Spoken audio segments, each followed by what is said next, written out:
Do it all with STIHL battery.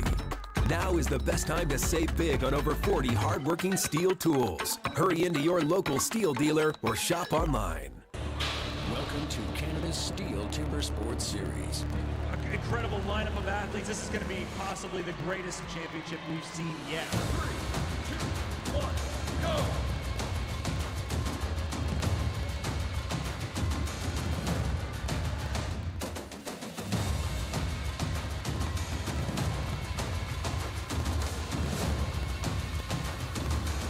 It's going to be close. Who's it going to be today?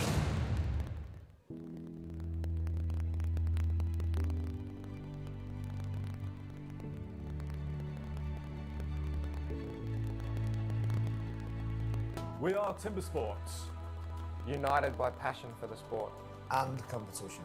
We chop down racism. And say yes to tolerance. Yes to tolerance. Säg ja till tolerans. Yes to tolerance. Yes to tolerance. 是的，理解宽容。 Powiedz tak tolerancji. Ja zu Toleranz. We are Timbersports. We believe in chopping down barriers and building up respect. Everyone is welcome. Let's create an open and inviting atmosphere together. Chop on and stay respectful.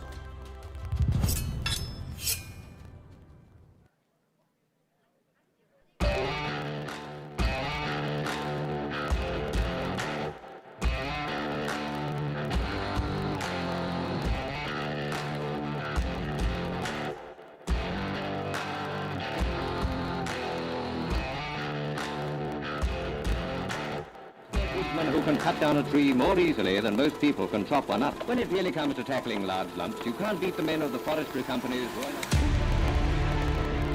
An axeman's gathering. This is Thomas losing the ball that gets it.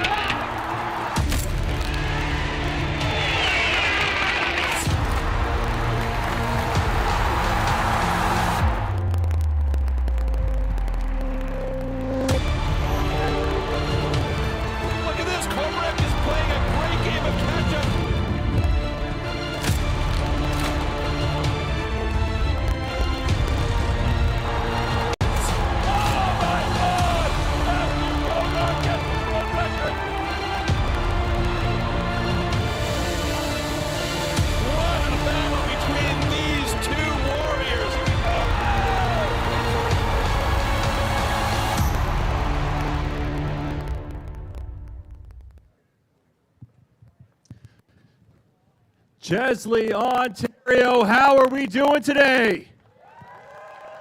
Oh, I think we can do a little better than that. This is the STIHL Timbersports Series in Chesley. How are we doing today? There we go. Now we're talking. Folks, this is the national championships for the STIHL Timbersports Series in the rookie division. The best competitors, 8 of them from across the nation, going head-to-head in 5 STIHL Timbersports disciplines. You're going to see the underhand chop, the stock saw, the springboard chop, the standing block chop, and the single buck. It's going to be an incredible competition. We will be crowning a national champion that will go on to represent Canada at the World Championships in 2026. What do you think about that? All right, and in order to have a fair competition, we need to have judges, and we have the best judges right here in Canada. I want to welcome them up. Please welcome to the stage our official STIHL Timbersports judge from Port McNeill, British Columbia, Roger Briscoe.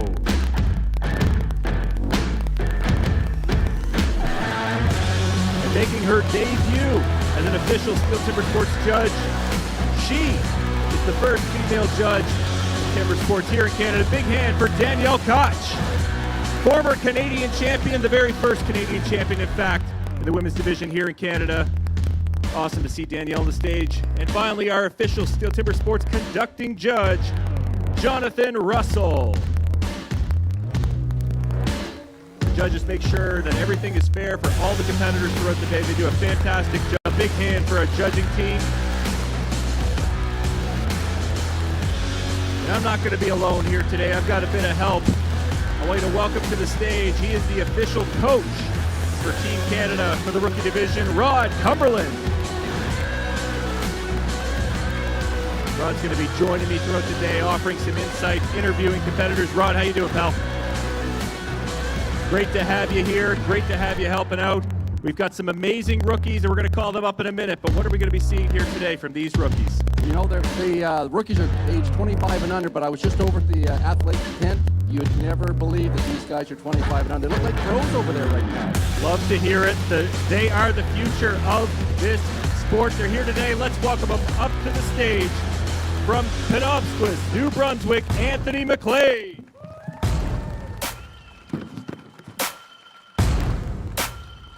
From Celesta, BC, Luke Bischoff.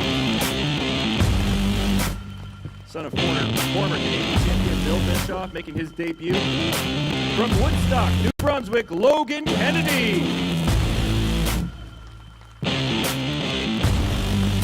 From Lindsay, Ontario, Sayre Hart. There's an Ontario boy for you, folks. Cheer this man on. From Middle Musquenomit, Nova Scotia, Ethan Stretch.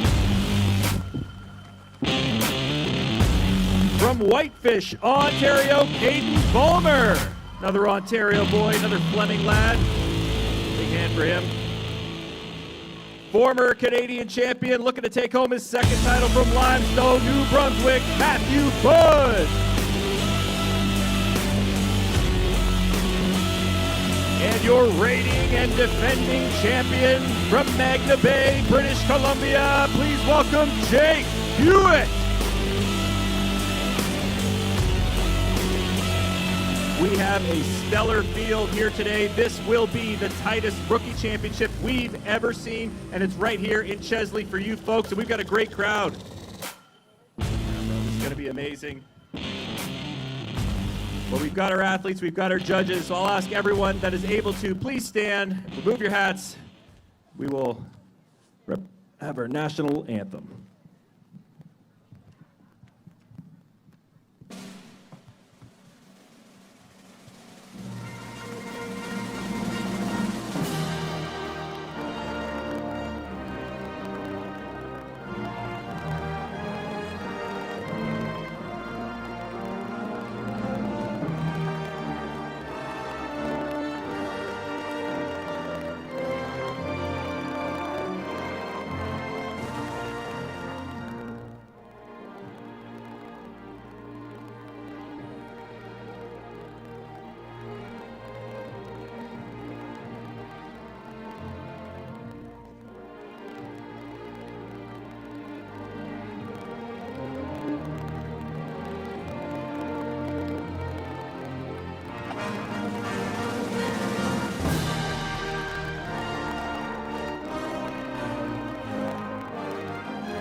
All right, big hand for these athletes. We're going to let them go get ready for the first event, which will be the underhand chop. Thanks so much to our athletes, our judges. This is going to be a day, Rod. Oh, my goodness, but we are not ready to kick things off just yet. We've got a special moment here.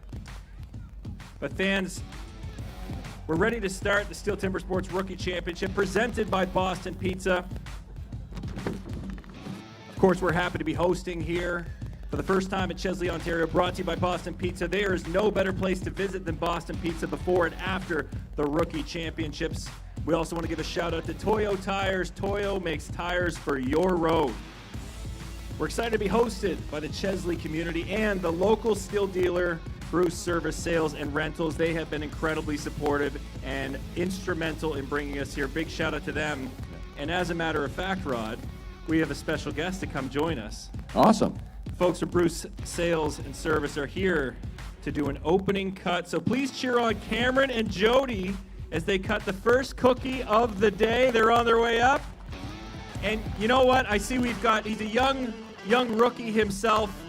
So I'll tell you what, why don't we bring in the official rookie coach for Team Canada to give them a hand. Rod, you mind giving these guys a hand with a single buck? Future champion, I'd love to. I'd love to hear it. All right, I'm going to go get set up. How about that?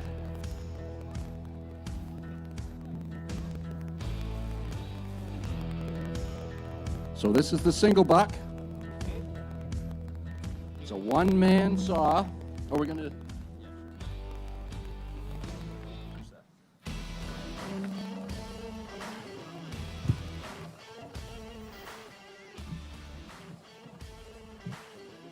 Okay, we're going to do our opening cookie. This is very traditional in lumberjack sports across Canada to have the opening cut. Here's our newest competitor, atta boy. Right on. So you're going to pull towards yourself. Okay, use your legs and use your those big arm muscles there. Beautiful. Oh, look at that. Hey, what do you think, gang? Doing a great job here, eh? They're getting her done. Good job. A little bit shorter strokes. That's pretty good. That's pretty good. We're almost there. How about it? All right. How about that, folks? Big hand. Cameron and Jody. Little help from Ethan Johnson, former competitor in the rookie division himself just last year. You'll see him down the road. He's an aspiring young competitor. Big thanks to Rod Cumberland as well. You're going to see him throughout the day helping out as these guys get ready to go. We are going to be kicking things off with our very first discipline soon enough. It'll be the underhand chop.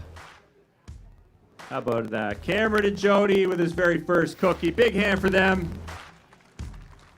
Another shout out, Bruce Service, Sales and Rentals. Big thanks to them. Incredibly supportive.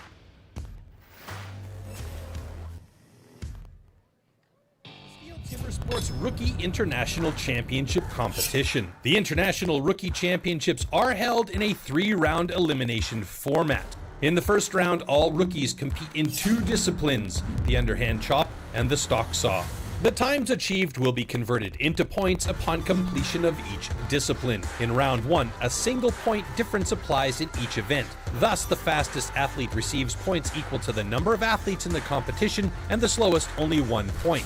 Any rule infraction will result in a disqualification, and the athlete will receive 0 points for that discipline. At the end of the first round, the athletes with the lowest scores are eliminated. Only 8 athletes make it to the second round. In the second round, the remaining athletes compete in the standing block chop and the single buck for increased points. With 2 points difference between placings, the fastest athlete now receives 16 points and the slowest receives 2. The 2 athletes with the lowest total points are eliminated at the end of round 2. Only the top 6 reach the third round. In the third round, anything is still possible on the springboard as an increased score of 3 points between positions applies in this final round. The fastest athlete can score 18 points in the springboard. The slowest receives 3 points. The athlete who achieves the highest total score across all 3 rounds is the new champion.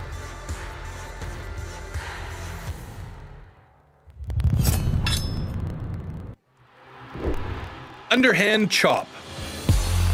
In the past, the underhand chop technique was used to split logs.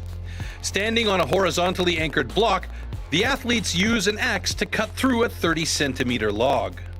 The block has to be worked from both sides.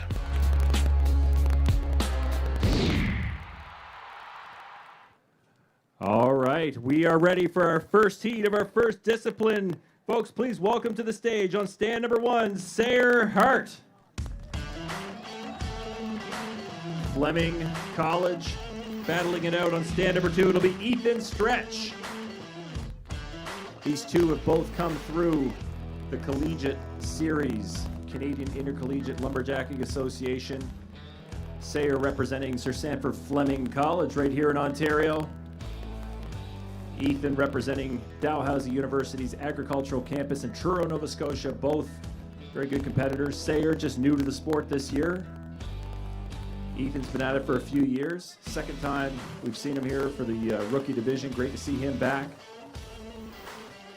A couple of strong competitors. This could be a real good chop. They're cutting through cottonwood here today. This is Western wood. Be interesting to see how it cuts, but from what I saw in the back to start the day, it looked like it could be good logs.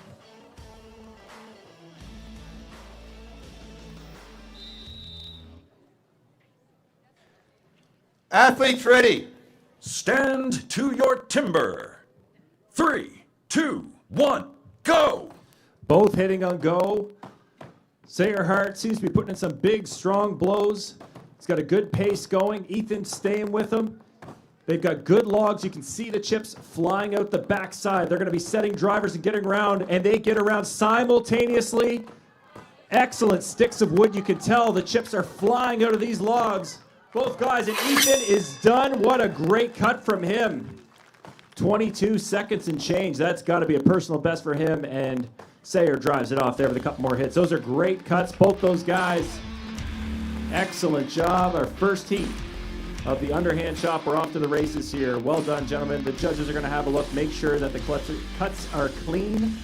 Oh, and we have a yellow flag. So our conducting judge, John Russell, he's inspecting to make sure that all the fibers were cut for the entire length of the log.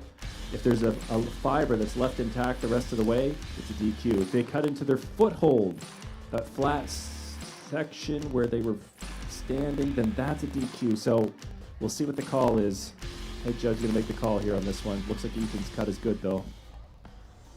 On stand 2, we have a good cut. Stand 1, we have a DQ for cutting into the foothold. Yeah, unfortunately made it into the footholds, but still a good cut. Nothing to be ashamed of there. Great job by both these gentlemen. Big hand for them.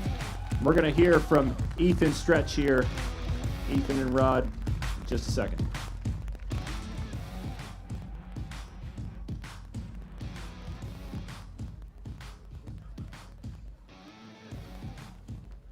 All right, Ethan, so first time chopping cottonwood. I know on the East Coast you typically chop poplar. What was that like? That was crazy, Rod. I really enjoyed it. I don't know if you were watching too close, but I didn't drive. That was a chip hit that I came off on, so I'll keep that in mind for the next round. So it looked like you put in a big front and then the back went pretty quick. Yeah, no, it was a big front. Probably didn't need to go that big. I probably change it if I had that block back. So you might take a trip to the West Coast and try that cottonwood again, eh? Yeah, I might have to. Great chop. Good job, Ethan. Thanks, Ethan, good luck. All right.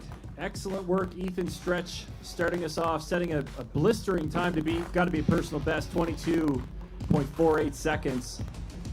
And as he said, he finished on a chip side hit. Very uncommon. He was further through than he thought, and it actually drove off easier. So, great looking cut from him. Our stage crew, our wood crew, getting ready for the next heat. Pounding in those blocks for our next competitors. We're going to see Logan Kennedy and Caden Balmer, another Ontario lad coming up, Sir Sanford Fleming.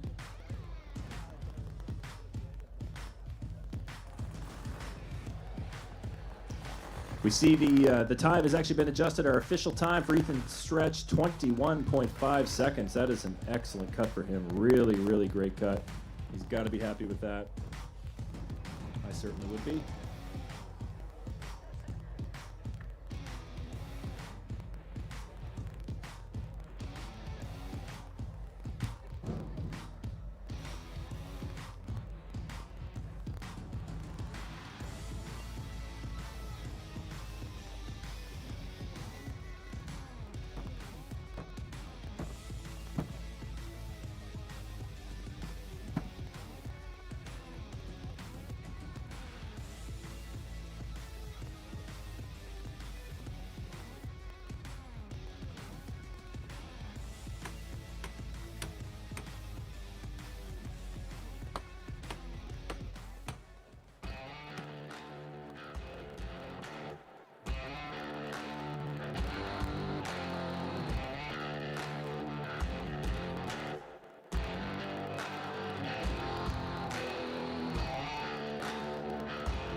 Finishing touches on the stage here, using our battery-powered products from STIHL to clean the stage.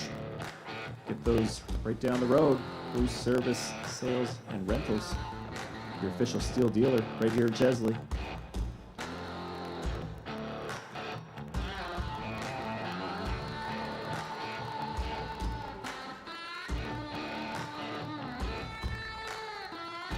All right, ready to go with heat number 2, the underhand chop. Please welcome on stand number 1, Logan Kennedy. Taking him on from stand number 2 from Ontario, Caden Bulmer. Oh yeah, crowd favorite. Always fun competing in your home province, that's for sure. Especially in a national championship. Could be anywhere in the country. We were in BC last year. We'd be back in Central Canada. Both these guys, again, like the last heat, have come through the collegiate level. Logan's been competing for the University of New Brunswick. Doing some great stuff there. He just wrapped up his SEAL career. We're going to move on up through the ranks. Caden's new to the sport. A couple years in, first time on the steel stage. Guys are going to learn from that last heat. Watch the other guys and hopefully pass that time. Athletes ready. Stand to your timber. 3, 2, 1, go! Nice big opening blows. Both of these guys are using the same pattern, that 4-hit pattern, and motoring through this log. Both getting into the bottom wood. They're into the small wood. Logan is around. He glances off that first, but he picks it back up. Caden right there with him. This is a good race, folks. Who is going to take this one? Logan's into the small wood. He's going to try driving. One more. But Caden's right behind him. Who's going to get it? Who's going to get it? Oh, he's pinched himself. Caden's picking up the pace, and he's going to drive off, and he catches up and gets him just by a couple of swings. There it is. Logan's going to drive that off. Yep. A little bit of a hiccup there for Logan.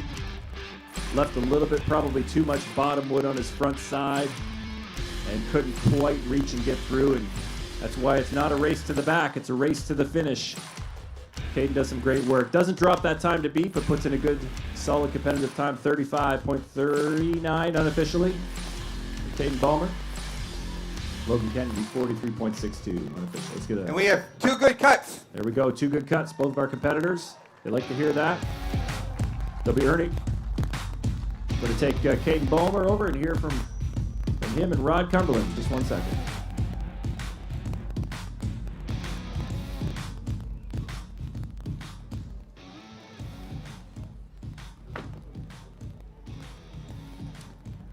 Okay, Caden, you're our resident firefighter. So you've been fighting fires this year out here in Ontario. How much training you done for this event? I've done a little bit here and there, but I've been busy putting the fires out, so haven't had as much as some of these guys for sure.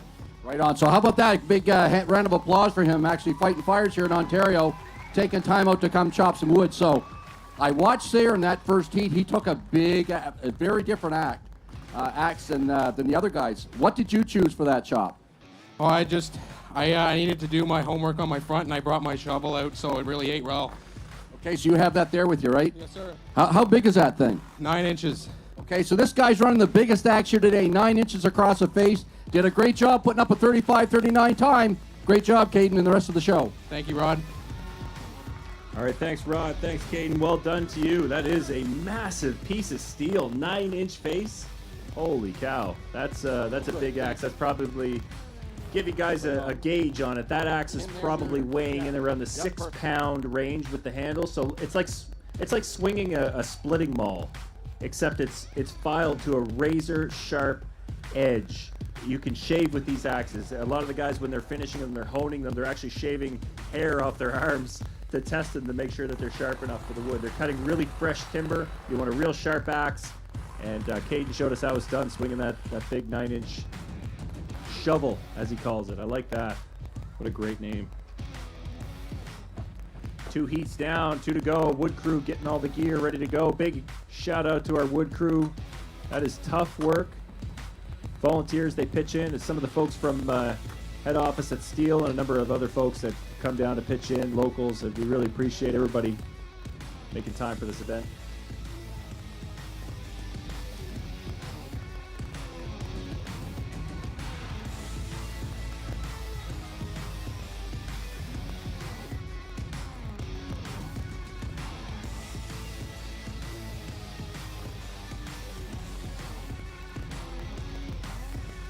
So the way the points work here today, folks, as you saw in our opening video, basically, because we have 8 competitors in our first round, the underhand chop, the stock saw, the winner will take home 8 points.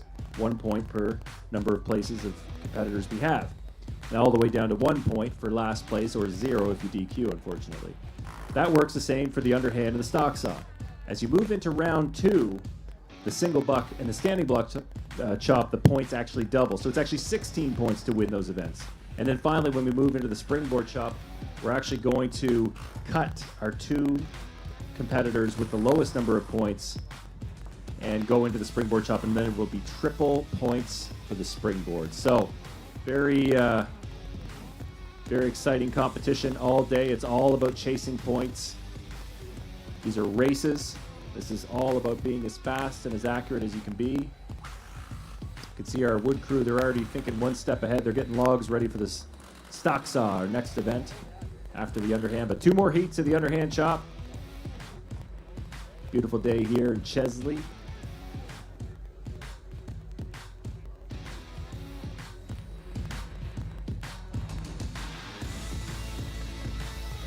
Give a shout out to you guys can anybody watching at home on the live stream at YouTube. Thanks for joining us. And of course, you can catch all the action later this year. We'll be reliving this event on TSN this fall and winter. The Rookie Championship. Big shout out to Lucky Bay Productions, Taylor Wright and his crew. They do a great job behind the scenes, filming everything and cutting it all for television. Great to have them. We've got Lav, my man Nate, his crew, building the stage, running everything here today. They do an awesome job with the live stream and the entire event. Stage is clear. We're ready to go.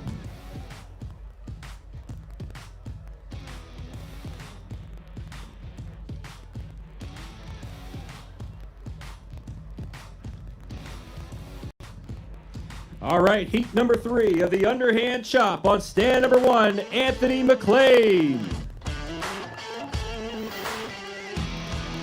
And on stand number 2, Lucas Bischoff. Anthony, a teammate of Ethan Stretches, who we saw in the first heat, who has the fastest time so far in the event. Dal AC. Lucas, the son of former Steel Timber Sports Canadian champion Bill Bischoff. You see him in the Pro Series. Well, Lucas is, he got the call up earlier this week. So he just got the call. So pretty cool to see him up on the stage, just 17 years old. Great to see him here, but he's been competing a ton on the West Coast.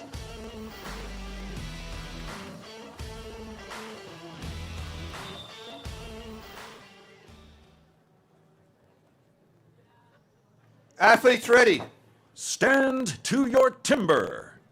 3, 2, 1, go! Big opening blows. Both these guys, great pace. They both had a stick. Seems their axes are doing about the same thing in this wood, and they're both going to be setting drivers here and getting around to that backside any second. Look at this cut. It's turning simultaneously. Anthony has a good log. Lucas has a good log. These guys are into it. Lucas is putting in a cut here. He's about to set some drivers. He's off. And Anthony's right with him. 2 swings behind. How about that race, folks? What do you think of that? Now, up on top it says McLean 23.12 and Bischoff 25.73. That's actually the other way around. We'll swap that, but it's Lucas that takes down the fastest time in that heat. 23.12 seconds. Unofficially, that could drop a bit after the fact. Great cut by both of those gentlemen. What a job.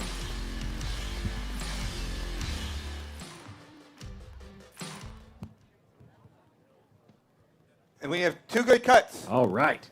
2 great cuts. I think we're going to hear from Lucas Bischoff and Rod here in one moment. Heck of a cut. 17 years old coming up here. What a heck of a job there from him. Beautiful cut. Beautiful cuts there.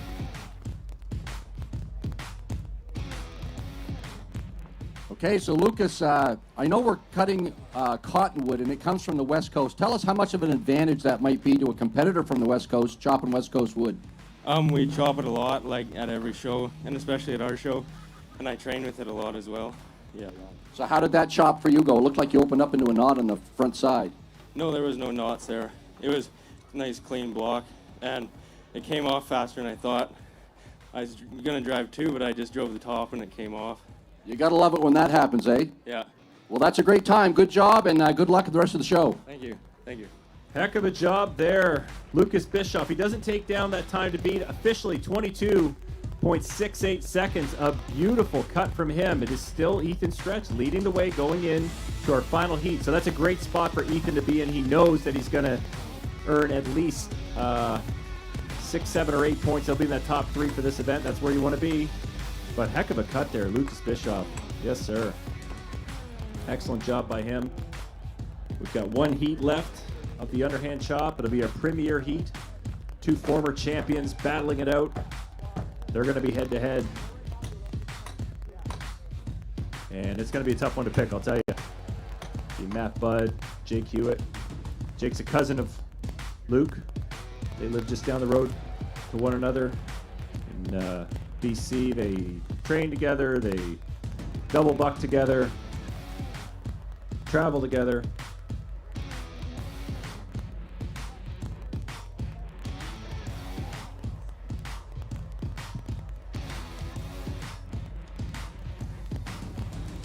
You know, the national record in this event is 19 seconds, set by our reigning Canadian Pro Champion, Ben Cumberland. It was set way back in 2016 at the World Championships. And I'll tell you, now, after seeing a few heats of this, Rod, I'd say it's in striking distance. Stage is clear. We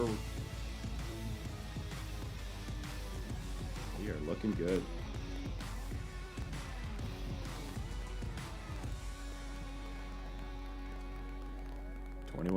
.5, time to beat. Going into our final heat of the underhand chop. All right, it's our final heat, our premier heat. Please welcome on stand number 1, Jake Hewitt. And on stand 2, Matt Budd. Jake's our reigning champ. Matt took it 2 years ago. They can stay in the rookie division until they are 25. So even though it says rookie, they may not be in their first year. Neither of these guys are. Both compete with professionals in the regional circuit, out and around. West Coast for Jake, East Coast for Matt. Both just keep getting better and better. I'm going to have a heck of a run here today. Our final heat of the underhand chop coming up.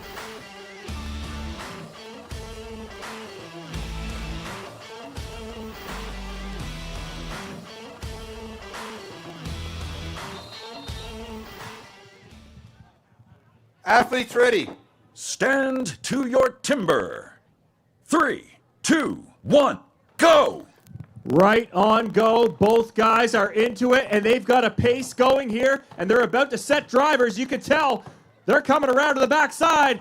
Even Steven, 9 seconds in a round. This is a race, folks. Who's going to take it? Will it be Matt? Will it be Jake? Matt is driving, and he's taking it off in 17 seconds. That may be a new national record. Jake is right behind him. A couple more swings. He's going to take this off.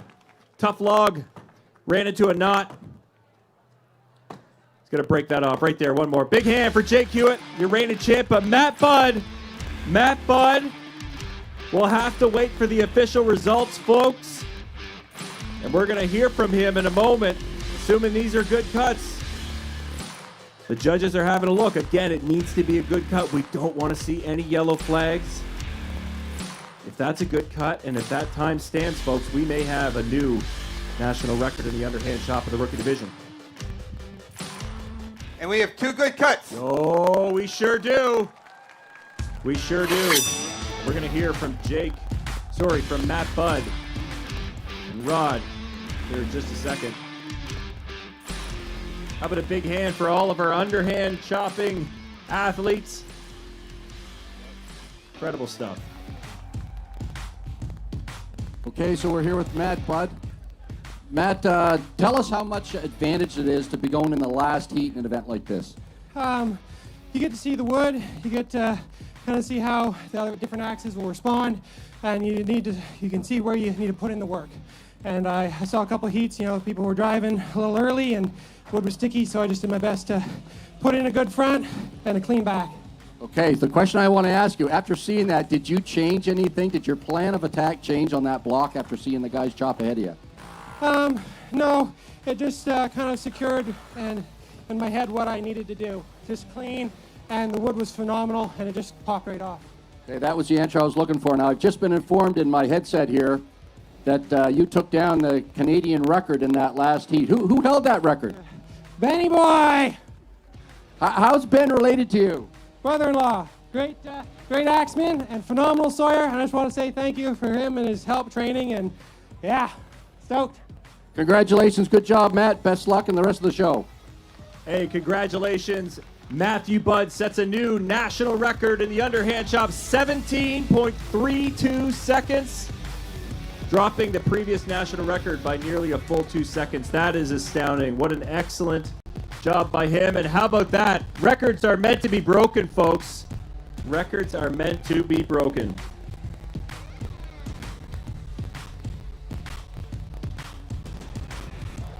That's it for our underhand chop. We'll have our results soon enough for that, but obviously Matt Budd takes down that event, earning some serious steel points. And that's just our first discipline of the day. We have 4 more to go through, including our next one, the steel stock saw, where competitors will pick up an MS661 running saw, 93 cc's. They'll make one cut down through a 16-inch piece of white pine and then one cut back up. And they have to do that all within 4 inches of allotted wood measured from the end of the log in.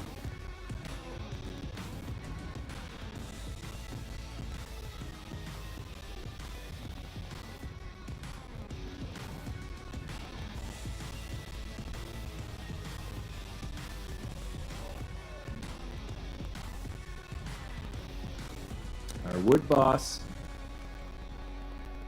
calling our wood boss, Wayne the Lightning Pulse, and you see him coming up with there with that orange hat.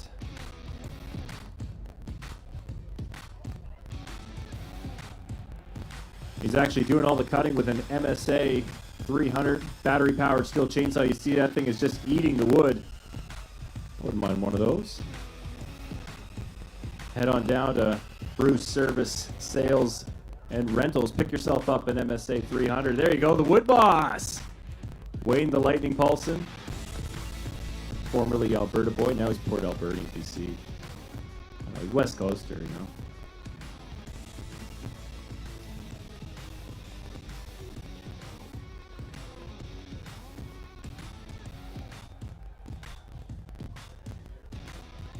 You can see our judge, Danielle Koch, she's marking out that 4 inches of allotted wood from the end of the log in. They mark it all the way around. So that line that she's marking right now is crucial. That entire line, at least a portion of it, has to be intact all the way around. If there's any part of that missing, it is a disqualification and 0 points for that run.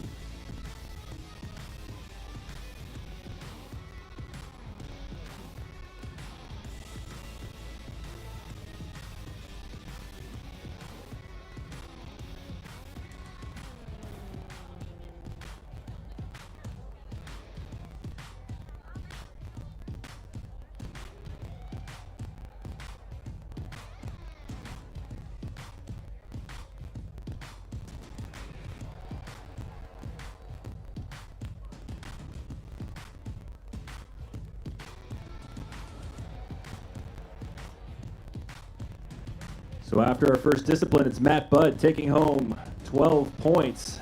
12 steel points to start with a win in that event. Ethan Stretch with 11. Lucas Bischoff at 10 points. Anthony McLean with 9. Jake Hewitt with 8. Caden Bowmer with 7. Logan Kennedy with 6 points. And it is Sayer Hart. Unfortunately, no points for Logan. For Sayer after DQ in that event.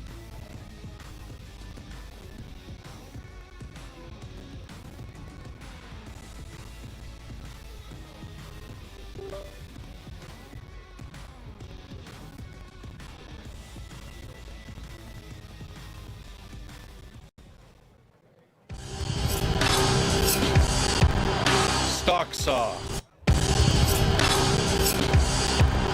Stock saw. After the starting shot, the contestants have to cut 2 wooden discs, so-called cookies, within a 10-centimeter mark.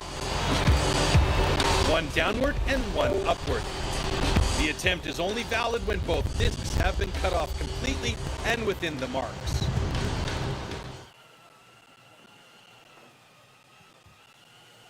Some finishing touches there from the wood crew. Geez, you see the power of that MS300. Just fired that cookie right off, nearly off the stage. Again, making sure that all of our T's are crossed and our I's are dotted. T is for Toyo Tires. Tires for your road. Shout out to them for all their support. The Steel Timber Sports Series here in Canada. Of course, Boston Pizza, our title sponsor. Presenting sponsor. Great to have them. Community of Chesley, of course. Great to be here in Chesley. What a day. What a day. Is it always this nice in Chesley? Yeah? Getting a few nods. That's good. Marking up our logs there, we've got Danielle Koch. She's been our perennial competitor in the Steel Timber Sports Women's Division. You can check out the Women's Championship later this summer to be in London, Ontario as part of the Western Fair. We're going to have the Men's Pro Championship, the Women's Pro Championship, and the Hot Sauce Showdown. 3 days of competition as part of the Western Fair, September 5th to 7th. You want tickets? Go to our website. All right, looks like we're ready to go with the very first heat of the stock saw.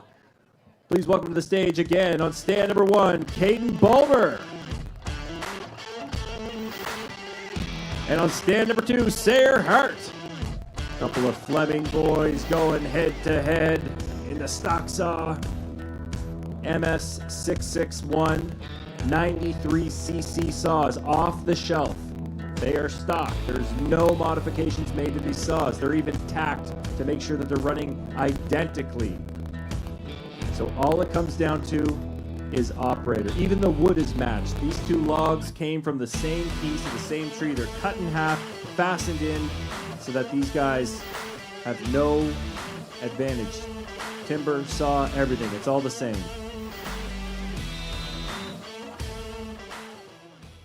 Warm up your saws.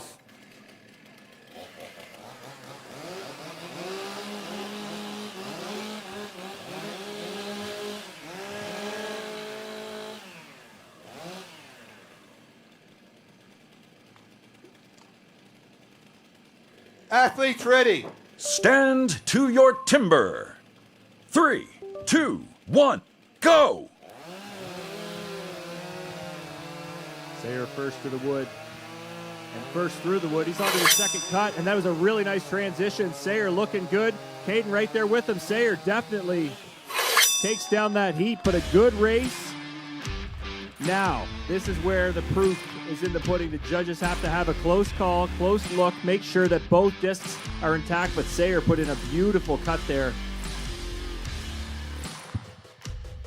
Now the judges look. If that's not a complete disc, then there will be a flag on the play, and if that happens, it means it doesn't necessarily mean a DQ until they make the call, but boy, it's looking like a flat piece there. Boy, and Sayer had such a fast time.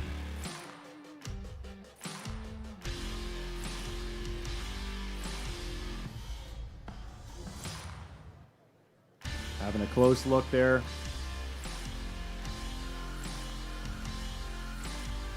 They say in this event, they say thin to win. You want to cut a real thin disc because it's less friction, it's less weight of the cookie pressing against the bar as you go through the wood. Thin to win. However, it's risky business because if it's very thin, when it hits the deck, it could break. And if it breaks and they can't put it back together, well, it's like Humpty Dumpty. You're done. We have the official call coming up. John Russell. We're going to video review with this call. Now, what they're going to look for is whether or not that piece of wood that he cut was intact when it left the end of the log. If it was and it broke afterwards, they may still give him a time. If it was too thin when he went into the log, well, then it's a DQ. So Sayer Hart desperately needing this after after a rough run in the underhand, this really could bring him back because that was a heck of a run, a really fast run in the stock saw. Let's hope that he gets it.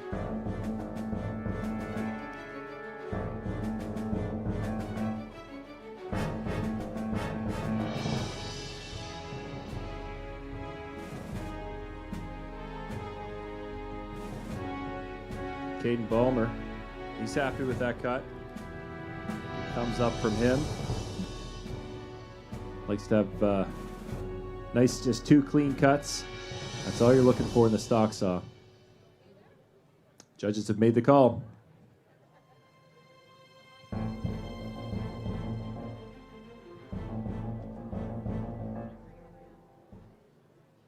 Okay, after extensive video review, we have 2 good cuts. All right, 2 good cuts. That's what you want. Sayer Hart, boy, he is breathing a sigh of relief. They're huge. You saw him. You let out the huge sigh of relief. We're going to hear from Sayer in 1 minute, but heck of a job, both those guys. Well done.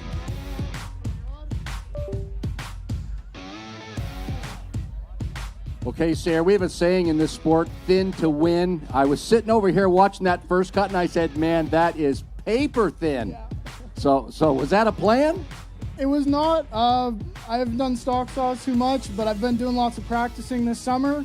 I don't know, once I hit that block, I realized, damn, that's really small. I got to take my time once I got to the end. Don't try and break it off too early.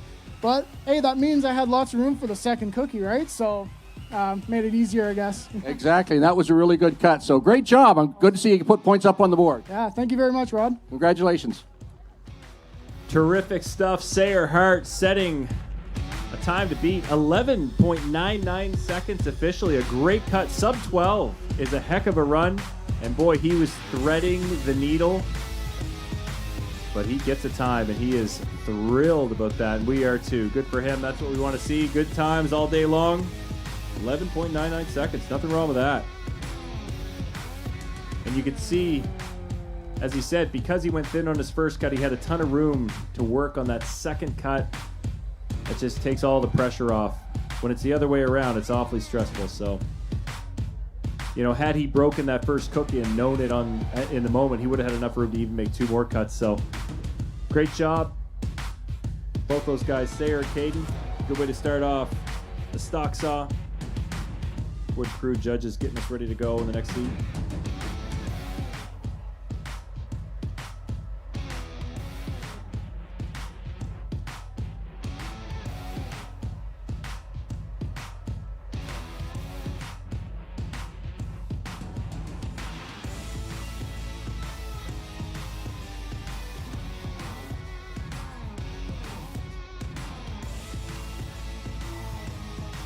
All right, we're ready to go with heat number 2.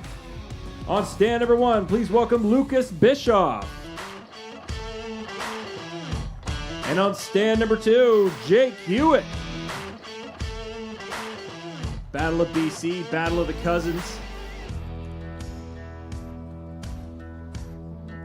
Both these guys, they run lots of stock saw at home.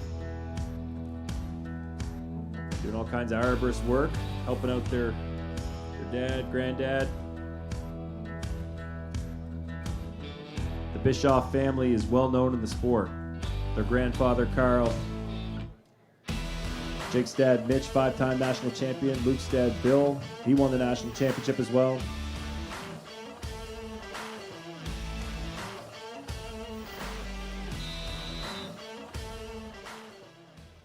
Warm up your saws.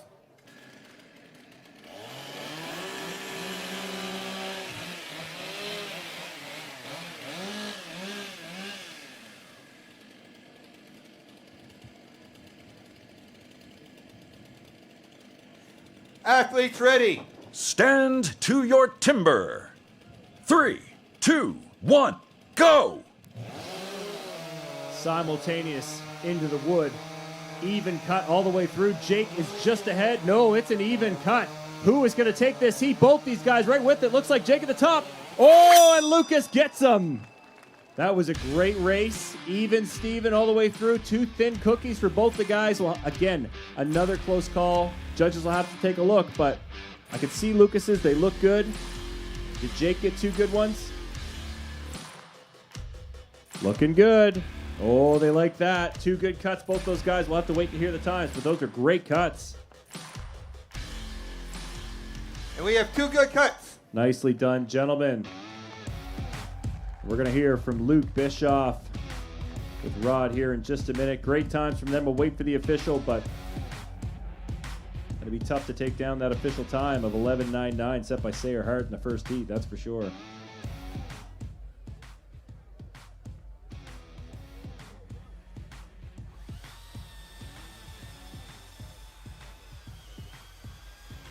No sound. You good?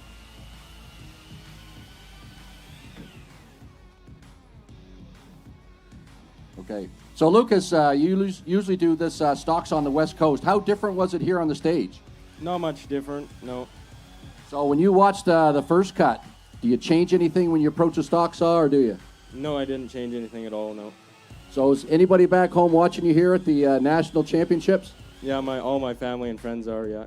Give them a holler out. Yeah. Hey, guys, how's it going? Great job here, Lucas. For the youngest competitor, you're having a great day, so keep at it. Good job. You gotta like that. Man, a few words. Taking his, getting his interview tips from Mitch, I think. Hey, what do you think, Rod? Great job there, Luke Bischoff. Nice run, good race there. Boy, that was a close race. Those 2 guys neck and neck the whole way through. Yeah, shout out to everybody back in BC. 12.28 seconds, the official time for Lucas. Great job by him. Does not take down Sayer Hart's time, but it's definitely a really fast time where you want. We got 2 heats remaining in the stock saw. And then we move in to round number 2 after the stock saw. That'll be the standing block chop, the single block, and the points actually double. And it's 16 points to win instead of 12 for each discipline. Fast and furious here today in Chesley, Ontario. Hey, how about another hand for our amazing wood crew up there? Everybody's pitching in, doing a great job. It's a hot day in Chesley. How about you? I'm getting cooked up here.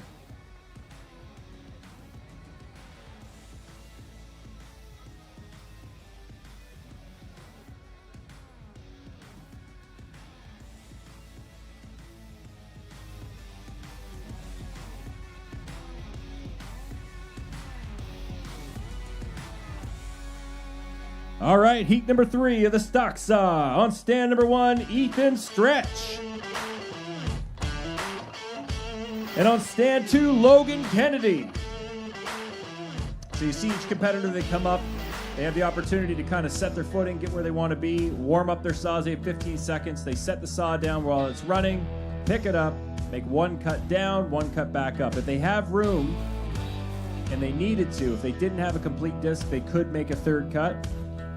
As long as it's within that 4 inches, they are allowed to do that. It's a call on the fly, but this is all instantaneous, split-second decision-making in this sport. Ethan versus Logan. Heat number 3 of the stock saw. 11.99 is the time to beat, set by Sayer Hart in the first heat. Warm up your saws.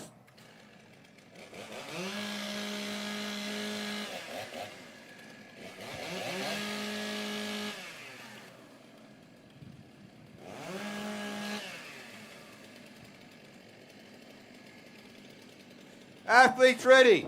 Stand to your timber. 3, 2, 1, go! Simultaneous. Even race all the way down through. Ethan is having a great upcut, and he's got him. Great cut, both those guys. He is hovering around that mark, 12.16 unofficially for Ethan Stretch on that cut. That may drop down below Sayer Hart's 11.99. We'll have to wait and see, but first we've got to make sure that they are clean cuts with 2 complete discs for both competitors. I can see a thumbs up from Roger Briscoe. Looks like we have a thumbs up from Danielle Koch. That's what we'd like to see. Get the official call from John Russell.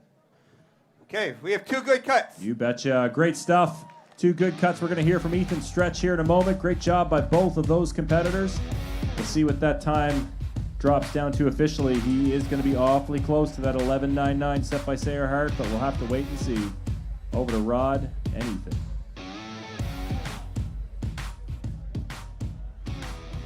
Okay, so Ethan, that saw is a 93cc saw. Most people that own a chainsaw out here in the crowd probably run a 50 or 60cc saw. Go through with them what all you go through in an event like this to get a stock saw off fast. Well, when I started training stock saw, when I began in the sport years ago, I also ran a much smaller saw.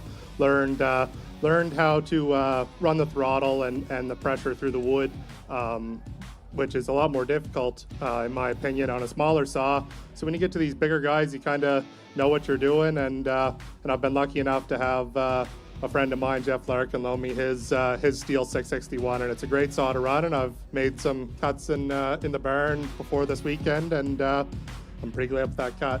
Okay, awesome. Great job. Thanks a lot, and good luck with the rest of the show. Thanks, Rod.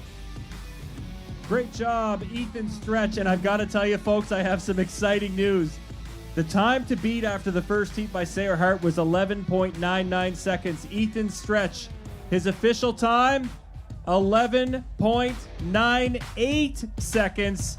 Takes it down. He is in the lead by 100th of a second. That's how tight these races are, folks. That is exactly how close the STIHL Timbersports Series is. And we are ready to go with our final heat of the stock saw. On stand number 1, please welcome Anthony McLean. And on stand 2, Matt Budd. Excellent times right down the line. I love to see this. Less than a second separating first from sixth going into this heat. That is just a clear sign of how even it is when it comes to the stock saw. McLean on 1 and Budd on 2. You can see they have all their appropriate safety equipment. They have their chaps or sawing pants, bucking pants. They've got eye protection, ear protection. This is all required. Safety is paramount in the STIHL Timbersports Series. It is absolutely crucial. So those judges check for that. They even ensure that they start the saws safely. Warm up your saws. Only a few ways that they're allowed to start the saw. One is having it in between their knees, as you see. The other is down on the ground. If you're stepping on it, you cannot drop start the saw. None of the competitors did that here today, so we have good starts. And our final heat of the stock saw coming up. Athletes ready. Stand to your timber. 3, 2, 1, go! Ooh, very fast starts. Both competitors. Anthony slightly ahead, but it is awfully close. Both off pretty even. They're both into it. I see a bog from Matt, but Anthony is all the way. Oh, and he has a bog, but he doesn't have a full disc, but Matt sees that and makes a smart call. He's going to go through and finish the cut to make sure he has a complete disc. By doing that, he ensures that he still gets a time, and that means points. So even though it's a slow time is better than no time. Anthony McLean with a faster time, definitely not taking down that top time that we had by Ethan Stretch, but if he has 2 good discs, it'll still be a decent time. All right, he gets points. Everybody's getting points on this one, I think. Matt Budd with a smart call.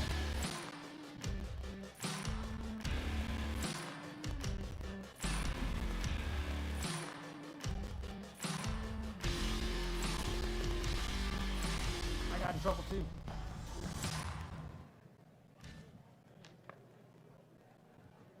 And we have 2 good cuts.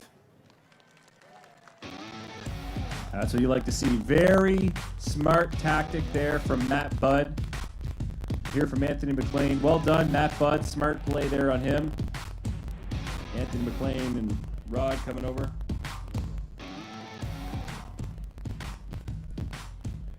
Okay, Anthony, that's the great equalizer, we call it, the stock saw. How'd that cut go for you? Well, to be honest, Rod, I mean, it wasn't as quick as I wanted it to be, but I think when you ask anybody how it went, they can always say they could do better. I mean, just happy to get a time this year for sure. Okay, so if you could name 1 or 2 things that went sideways on you, what would you say the problem was in that cut? I had a little bit of a bobble. My first cut going in, I set too wide, so instantly, I was a little bit worried. Took a little bit longer to get on that upcut, and then coming up on the upcut, I actually was starting to cut right towards the line, and I just barely got to the line and actually had to turn the saw back outwards, and that's where you saw me bog the saw down, and the chain actually almost stopped on me. So yeah. So you can actually steer those things. Is that what you're telling me? You can, yeah. Slow you down, but it's possible. Right on. Well, good job, Anthony, and good luck with the rest of the show. Nice job. Both guys, not the fastest times of the day, but they both made smart decisions mid-cut to decide to make sure that they were still going to get complete times, complete this. Anthony McLean, 13.13 seconds, good enough for 6 points in that event in 7th place. Matt Budd, 22.61, takes home 5 points, but Ethan Stretch, 12 points after that event, taking it down the stock saw. Great job by him.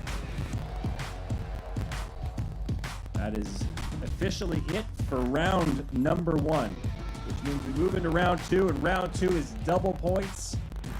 It'll be 16 points to win the standing block chop and 16 points to win the single buck.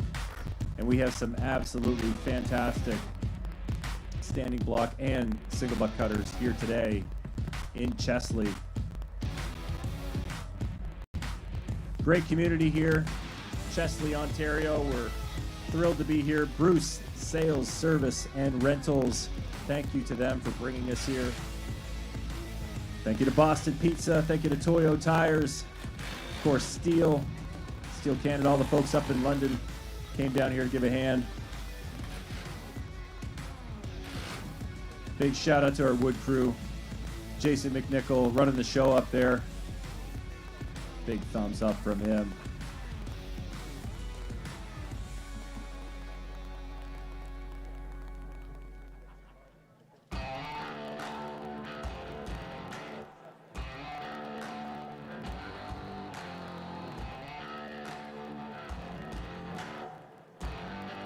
After 2 disciplines, we have our official STIHL Timbersports standings. It is in 8th place, Sayer Hart with 11 points. 7th place, Caden Balber, 14 points. Logan Kennedy and Anthony McLean tied for 5th at 15 points.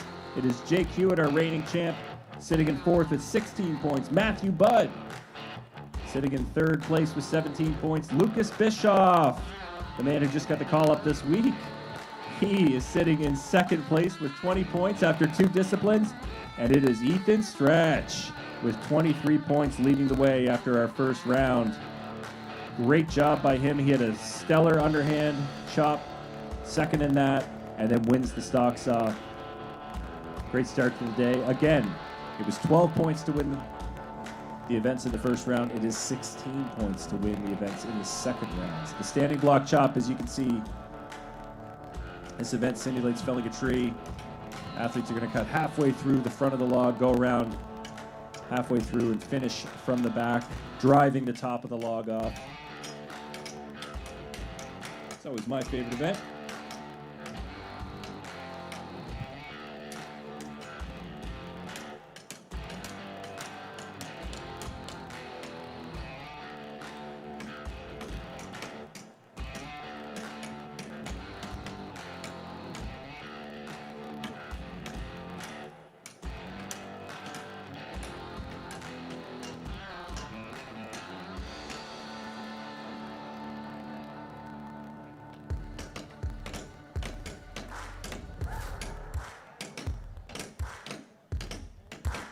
I see my commentating partner, Rod Cumberland, official rookie coach. He's making his way over to the athletes area. He's going to give us a little behind the scenes of what's going on there in that tent with the guys. Rod, what's it looking like over there?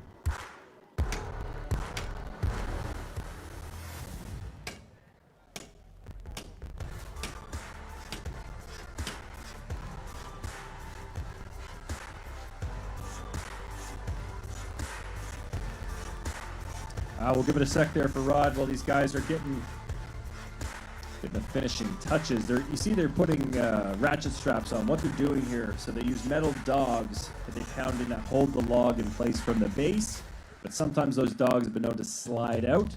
So what they do is they put ratchet straps on. It's just an added feature. Make sure that it's nice and safe.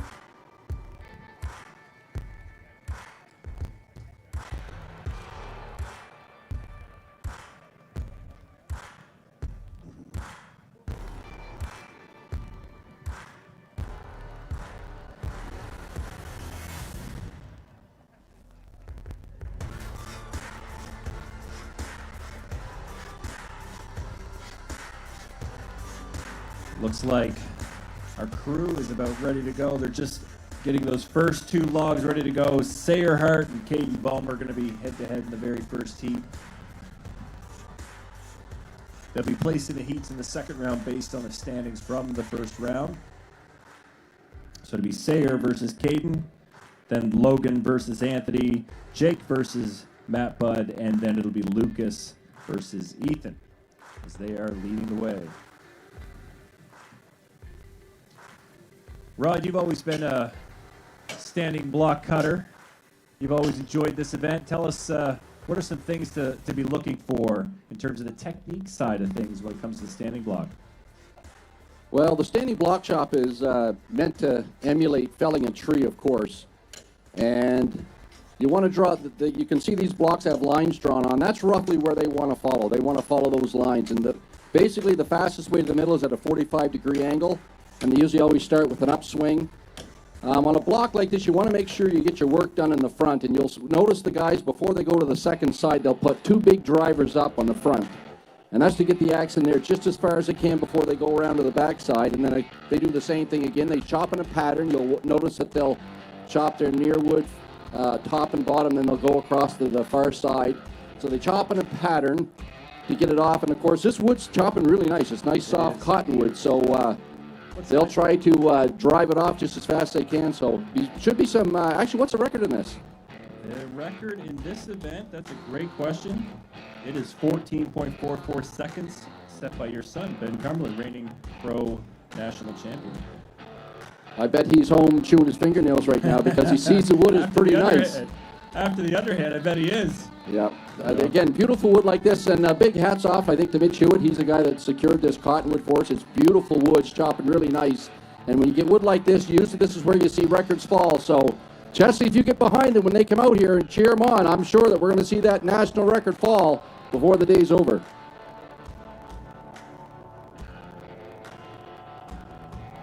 All right, looks like we're ready to go with the first heat of the standing block chop. Please welcome to the stage on stand number 1, Sayer Hart. And on stand 2, Caden Balmer.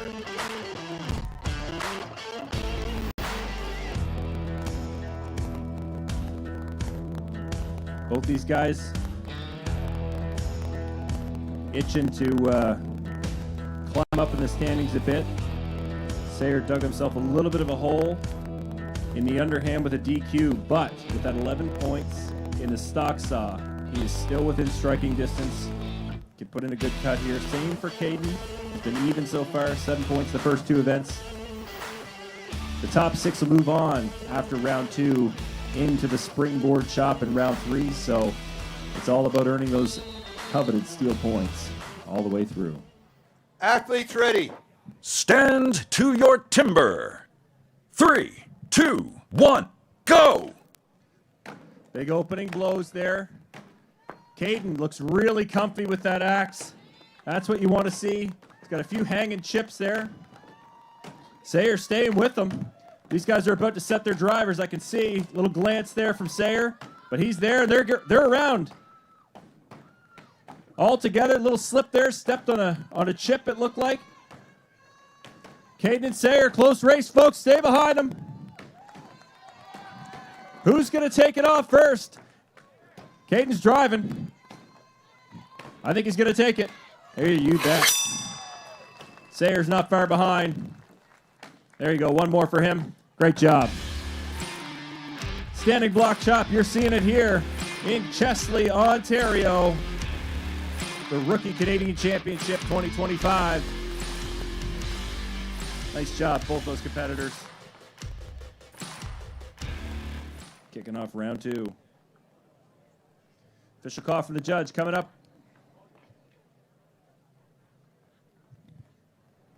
And we have 2 good cuts. That's what you want to hear. You bet. All right. We're going to hear from Caden Balmer here in just a moment.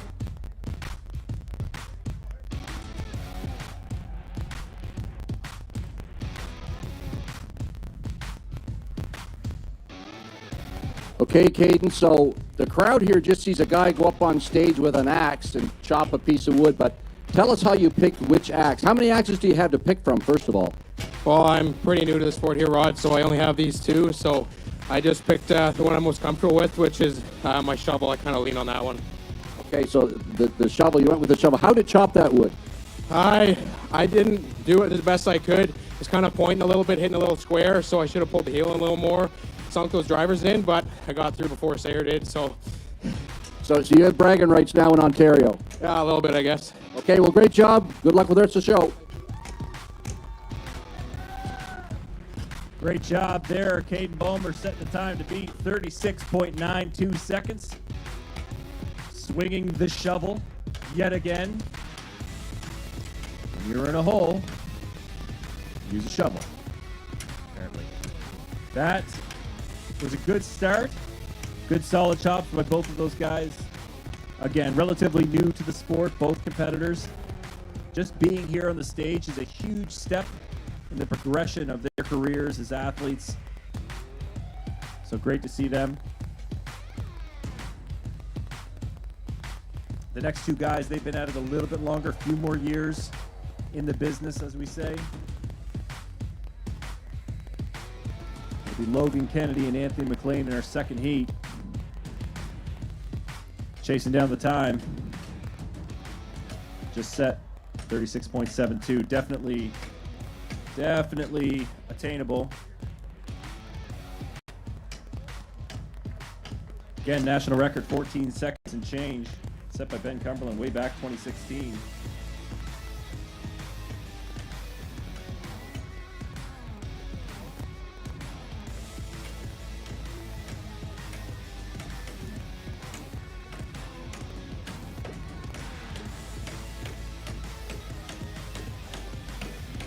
Look at that, wood crew working hard. They got the mauls out.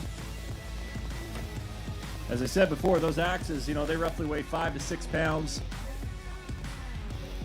These guys swing them like they don't weigh a thing.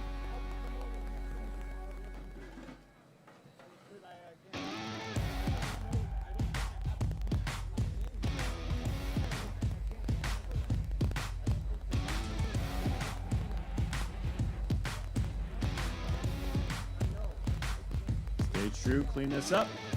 So we're about ready to go with our second heat of the standing block chop. We are motoring through this Canadian Championship here today in Chesley. And it is heat number 2 of the standing block chop. Please welcome on stand number 1, Logan Kennedy. And on stand number 2, Anthony McLean. Both guys, strong starts to the day. Took some good points first 2 events. Tied at 15 points overall. This is definitely an opportunity to keep in some points. You see they bring a spare axe up. That's in case something happens to their main axe, if they were to damage it, maybe break a handle, something like that. Doesn't happen often, but if it does, they've got another one right there that they can keep going. They just take the sheath off and keep on cutting. That's totally within the rules. So when they set up, they've got to make sure that it's out of the way so they don't trip over it or anything like that. Athletes ready. Stand to your timber. 3, 2, 1, go! Both hitting the log on go. Looking like a real good stick of wood there for Logan Kennedy. Anthony is leaning into this one. He had a hanging chip there, but he's catching up here. Logan's around to the back. Anthony's right there. He says, "Don't call me Tony." Logan leaning into this one. So is McLean, but it is Logan driving, and one more takes it off. Tony right behind him. Great close race. New time to beat for sure. Great job, both of those competitors. Judges will have a quick look, but look like 2 good cuts to me. Nice job, gentlemen. 25 and change for Logan Kennedy, setting the new time to beat the standing block chop. Oh, but we do have a yellow flag. We'll have to see what that call is. Judges will confer.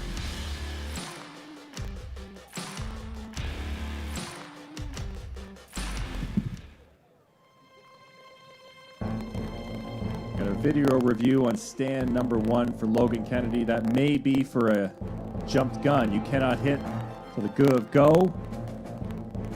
You can hit immediately as they say go. So we'll see if that's the call.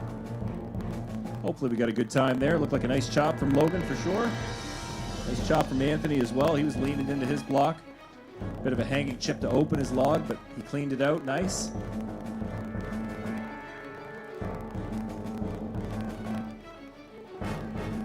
It's very ominous music. Rod, what'd you see on that chop? Oh, I'm not sure. I'm not really sure what they're looking for because I thought everything went fairly smoothly, but well, it may have been the finished rod. They say they might have. You can't wrench. True. Wrench. Okay. Explain that that motion to us here in a moment after the call.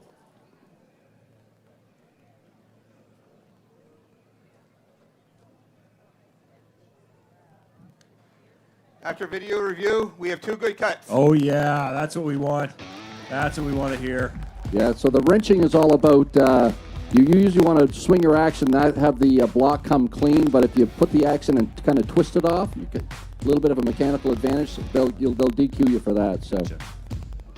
Well, we got 2 good cuts there. Great job from Logan. Great job from Anthony. I bet you're glad to be seeing me, Logan, right? That means you won the heat. Yeah, I mean, I was hoping to see you earlier, but I'm glad to see you now.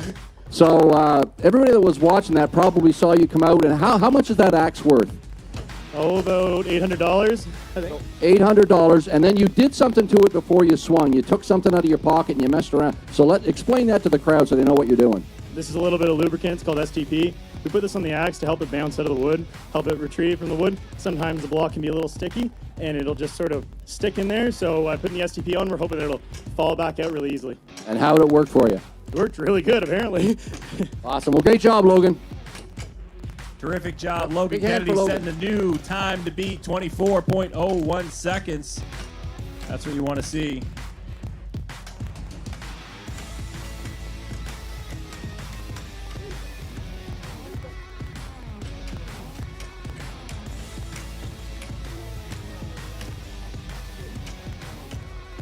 That is the fastest time. We still got 2 more heats though, and some great cutters coming up.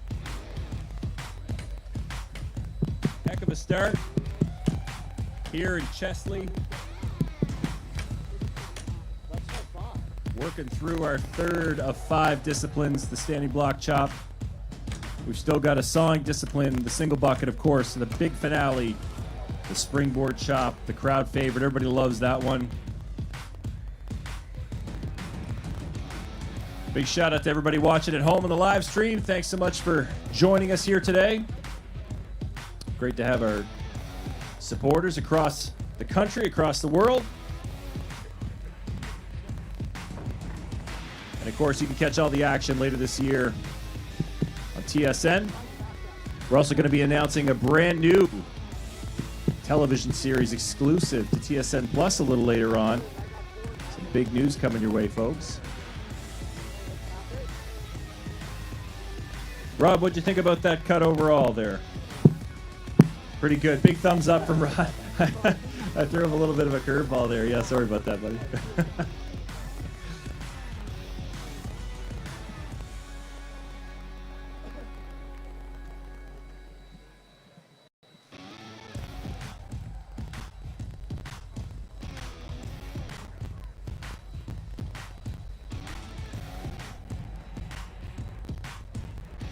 All right, heat number 3, the standing block chop. Please welcome back to the stage on stand number 1, Jake Hewitt. And on stand 2, Matt Budd. This is definitely going to be one of our faster heats of the day. Both these guys are seasoned standing block cutters. They both like this event.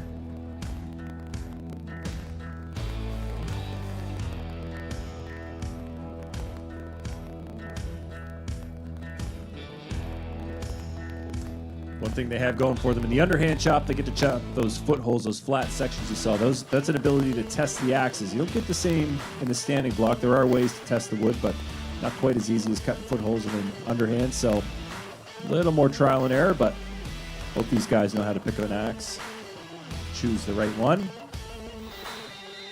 Ready to go. Heat number 3, the standing block chop. Athletes ready. Stand to your timber.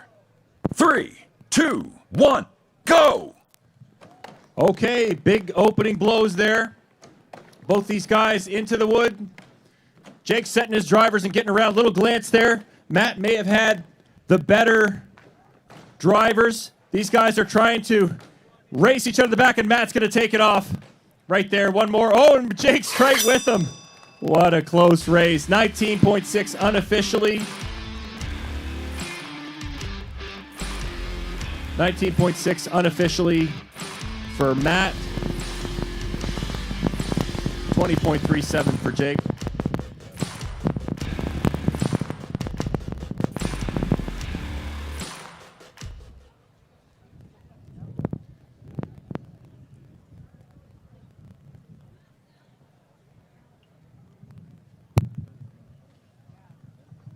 We have 2 good cuts. Okay, 2 good cuts. Great job, gentlemen. Matt Budd takes down that heat. No new national record today, but that's all right. Matt Budd, we'd like to hear from Matt Budd over here. We'll get Matt Budd over here for a quick interview before he scuttles off to go get ready for the single buck. These guys, they get itching to go to the next heat, and they're in the zone.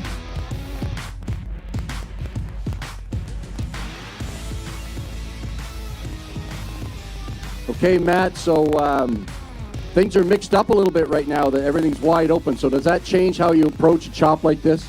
Not at all. Just chop your block as best you can. I had a few massive steps on the front of my block and missed a few hits in the back, but, you know, can't complain. Got it done. It's cottonwood, so you can't complain at all. Nice and soft. It's very nice wood. Okay, good job, Matt. Good luck as the show continues. All right, terrific work there, Matt Budd. Taking down that heat. We've got 1 heat left to the standing block chop. See our wood crew doing a great job getting everything ready to go. Trying to make quick work, of course, of the logs. Hey, Rod, what do you think of the Rookie Canadian Championship 2025 so far? How are we sitting here? What are you thinking of this? We got some pretty tight standings overall.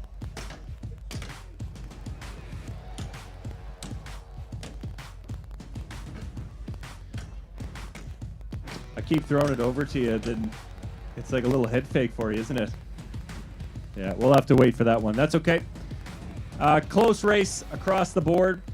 Matt Budd with a good chop there. He's definitely going to be sitting at least in 3rd place. Some great points for him. Jake was right behind him in the standing block, so they're 1-2 in that so far. But it is Lucas Bischoff, Ethan Stretch last to the plate for the big chop.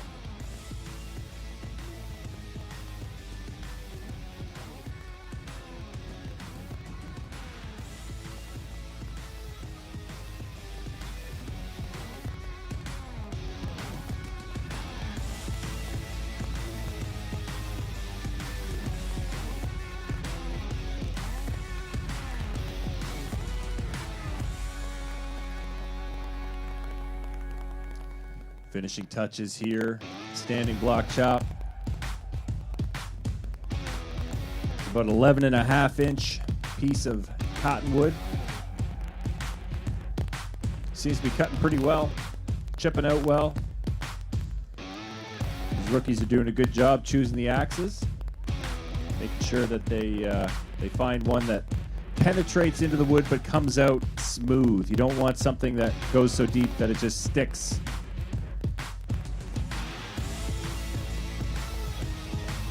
All right.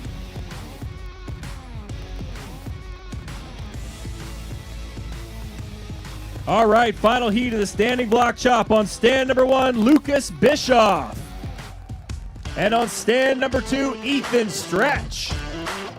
These two guys battling it out there, points leaders after the first 2 events, but now it's all shook up. They've got to set in some really competitive times. Matt Budd, Jake Hewitt, right in that 20-second range. Tough run. Good stuff here. Lucas versus Ethan, our final heat of the standing block. They know the time to beat. They know how the wood's reacting. We could very well see our fastest time of the day in this heat.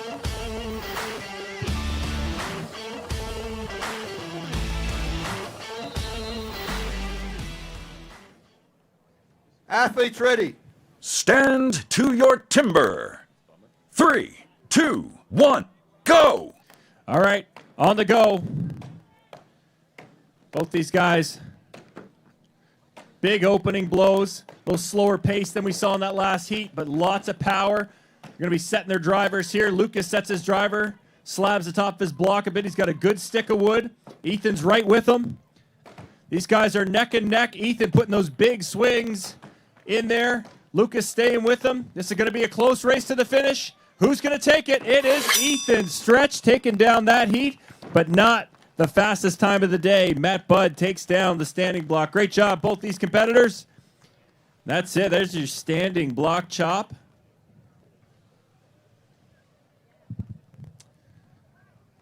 Matt Budd, Jake Hewitt in our previous heat. That was our fastest times. But these guys put in a real good race. 28-64 unofficially for Ethan Stretch. Still some good points for him. We have 2 good cuts. Yeah, that's what you want to see. All right, we're going to hear from Ethan Stretch here. One moment. How about a hand for all of our competitors in the standing block chop? That's one of the toughest events you'll see here today. Great job.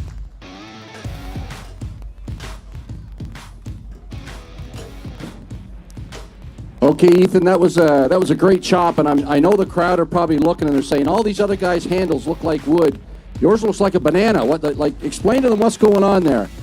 Well, Rod, I try to act calm and composed in these interviews, but I'll let you guys in on a secret. I'm really nervous. So I get sweaty palms and I put some chalk on my handles to try to soften or loosen my grip. Okay, right on, because you want that to slide, correct? Yep. Okay, and how'd it work? It worked all right. I should have followed my lines, but it came off, stumped it a bit, but that's fine.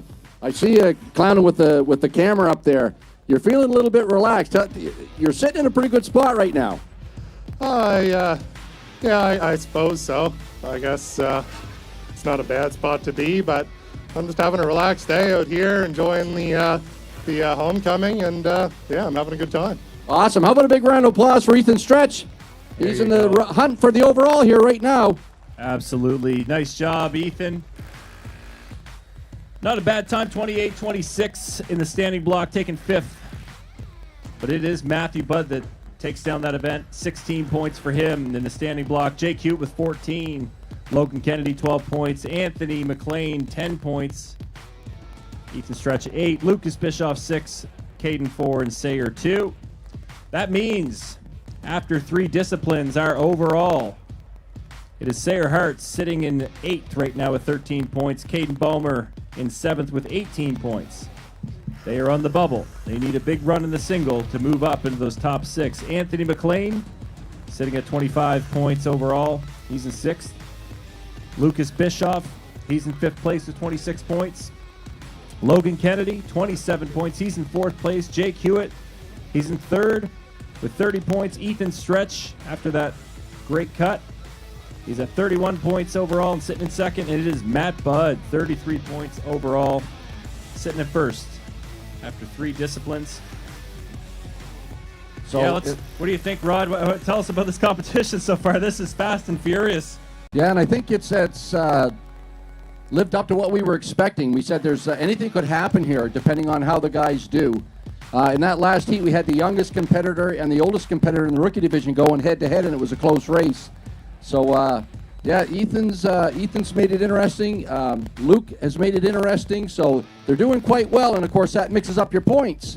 So the 2 guys that we thought were going to be the favorites are now, they're in the hunt. Like, there's a lot of people here vying for that 1st place overall. Well, and honestly, I think we talked about it before. You have your, you kind of pick your horses and you pick your favorites, but at the end of the day, we said it from the start, this is the closest, tightest championship we've seen, and it is living up the expectations. Any one of these guys could squeak their way up there because you're seeing this. You're seeing consistency and you're seeing great times. I mean, this is really tight. That's right, and we have the Western competitors that are used to the chopping the cottonwood, and we can see that here in the chops. They're jumping up into the top of the chopping event. So we now have the single buck, and of course that's I would say that might favor the Eastern guys a little bit. And just so the crowd knows, this single buck, it's basically the old crosscut saw, or what we call the misery whip, where they used to go back and forth with two guys. Well, now we just have one guy on this single buck, and they're going to be cutting this West Coast pine.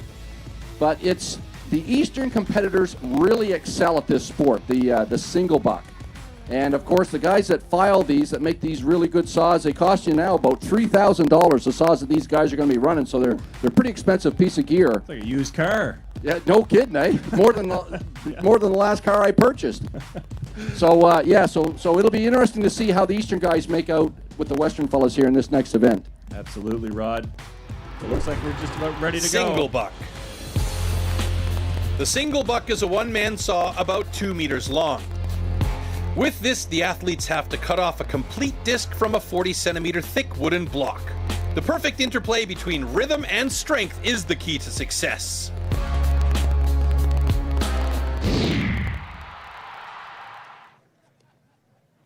All right, first heat of the single buck. Please welcome back to the stage on stand number 1, Sayer Hart. And on stand 2, Logan Kennedy.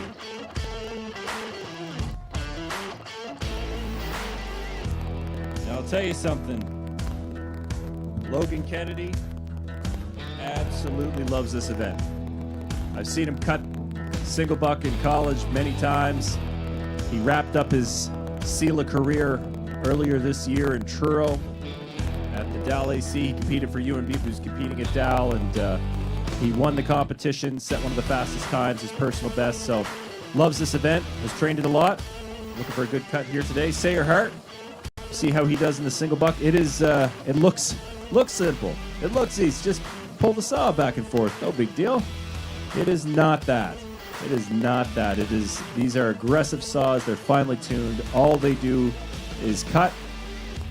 But if you hit one of the rakers, the parts of the saw that is not meant to cut, is meant to pull the wood out that you've already cut. If you hit one of those, boy, that'll slow you down to a dead stop real quick. These guys know what they're doing. Expecting a good cut here from Sayer and Logan.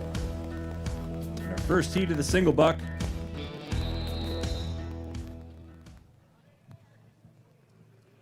Athletes ready. Stand to your timber. 3, 2, 1, go! There we go. Good start for both of these guys. Logan is leaning into this saw. Nice, clean, and smooth cuts. Both these guys have clearly done this before. They know what they're doing, and we've got an even race all the way through. Logan's about to drive it up, but he hangs at the bottom. Sayer has a hang. You see that? They've hooked rakers, and they finish even. And every time you hang those rakers, that saw stops dead. It kills your momentum. You've got a good, smooth rhythm going, and when you stop dead, you have to start again. Plays with your head, plays with your body. Close race. Both these guys come off even, Steven. We'll have to see the official time. We'll go back. We have video judging here, so we know the exact 100th of a second that they come off the log. We're going to check on that.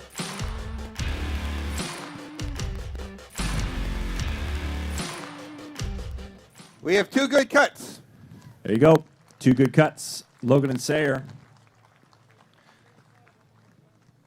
We're going to send Logan Kennedy over there to chat with Rod. I'd like to hear about his cut. I know he's been doing a lot of sawing over the years, Rod. Be interested to hear what he has to say.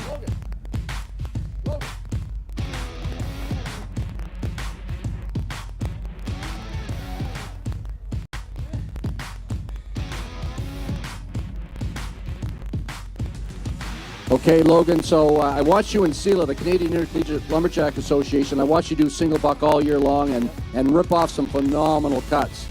Tell us about this cut, what just happened there. I think mainly I got in my bottom wood, and I think I didn't drop with the saw. I let the nose drop a little bit, hung me up. This West Coast pine, we've been fortunate to cut it at a few Darren Colford shows, and it's a very absorby, soft wood. And when you get down to the near wood, I find sometimes a shorter stroke, faster stroke does better. These big, powerful strokes that I usually try to put out, I find clog up the saw, and you end up hanging a raker like I did.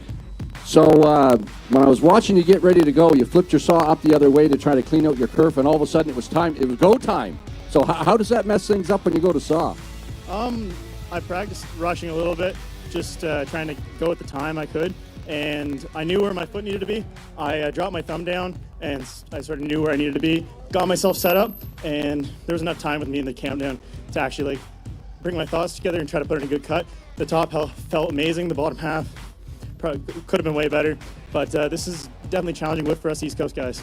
Okay, right on. Well, good job, Logan. Thanks a lot. Nice job, Logan Kennedy, Sayer Hart. Very tight race. They were within 0.02 of a second of one another. 17.95 seconds there for Logan, 17.93 for Sayer. I expect we'll see that time drop, but you never know. Anything can happen in Steel Timber Sports.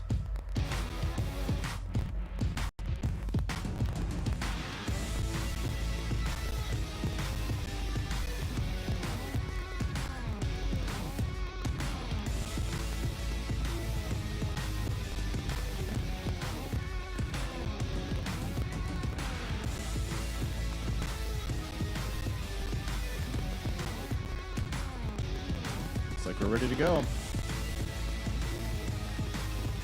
All right, our next tee to the single buck on stand number 1, Caden Bulmer. And on stand 2, Anthony McLean. These guys are in the hunt. They are absolutely in the hunt. And they want to chase down these coveted steel points in this event. Because after this event, we're going to cut our 2 bottom competitors with the 7th and 8th place competitors. They're going to be cut after this discipline, and only the top 6 will move on to the single springboard chop, which will be triple points. So it's a big moment. You see they're making a starter cut. That starter cut makes sure that they have a nice straight cut all the way down through the log. They're cutting roughly inch of wood thick all the way through. We call it a cookie or a disc. Cut one of those. 13.12 seconds is the national record in this event. May very well see that dropped here today. All depends on the wood and Sawyers. Fleet's ready. Stand to your timber. 3, 2, 1, go! Nice smooth starts, both guys. Anthony McLean leaning in. He's putting in a really good cut here. If he stays with it, he is going to set a new time to beat. I'm sure of it. Oh, not just that. Not just that. He may have just set a new record. We're going to wait and see. But Caden Bulmer staying with it and finishes off. Nice clean run for him. But oh boy, oh my. Now let's not jump the gun here, folks. We need it. This is we follow the rules here. The judge has to make the call, make sure it's a clean cut. We'll get our official time, but man, oh man, that was fast. That was very fast. I have high hopes for Anthony McLean in that cut in the single buck. And we've got 2 good cuts. 2 good cuts. Now it comes down to the official timing system. How fast was it? 10.27 unofficially, but how fast was it? And was it a new national record?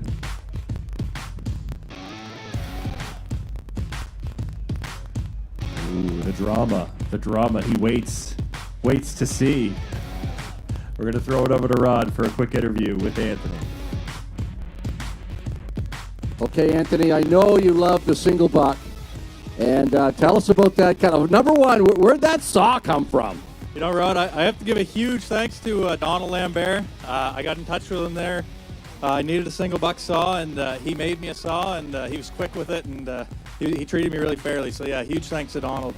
Okay, and tell us how it cut. It cut pretty good today, Rod. Yeah. Would you change anything about that cut? I mean, when I was watching, I thought, man, he's doing everything right. Big, long strokes. The saw was sinking incredibly well in that West Coast Pine. Yeah. I mean, I felt great during the cut, and I'm just happy with the way it went. I don't think I could have asked for anything better, yeah. Okay, so it's just confirmed in my headset the new national record held by Anthony McLean in the single buck. Congratulations, buddy. How about that? 9.99 seconds, sub 10. New national record for the man. Coming up here representing Down AC. How about that? Might have had some good trading. Hey, Rod, what do you think?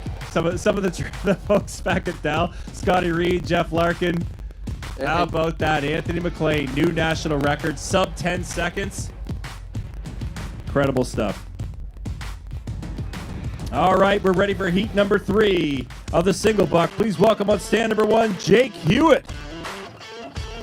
And on stand number 2, Matt Budd. Now they know it's within striking distance. They do it as well. Maybe. 9.99. What a run.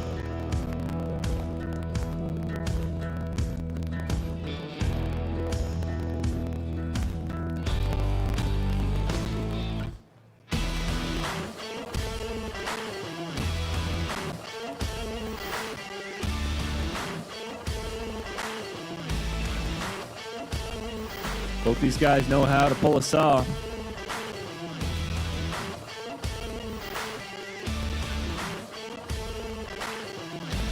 Getting their starter cuts ready, getting comfy up there.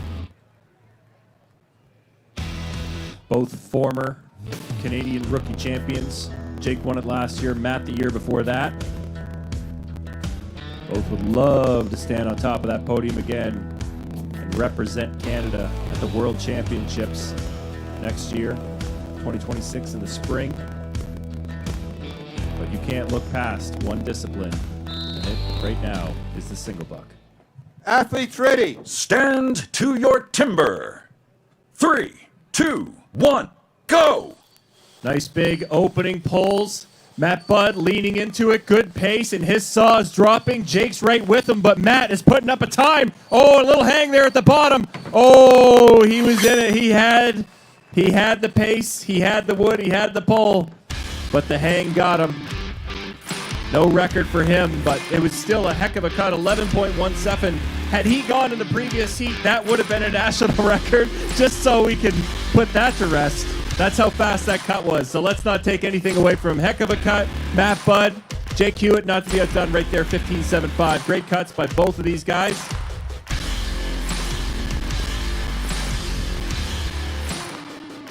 Oh, the hang, the rakers stopped him dead.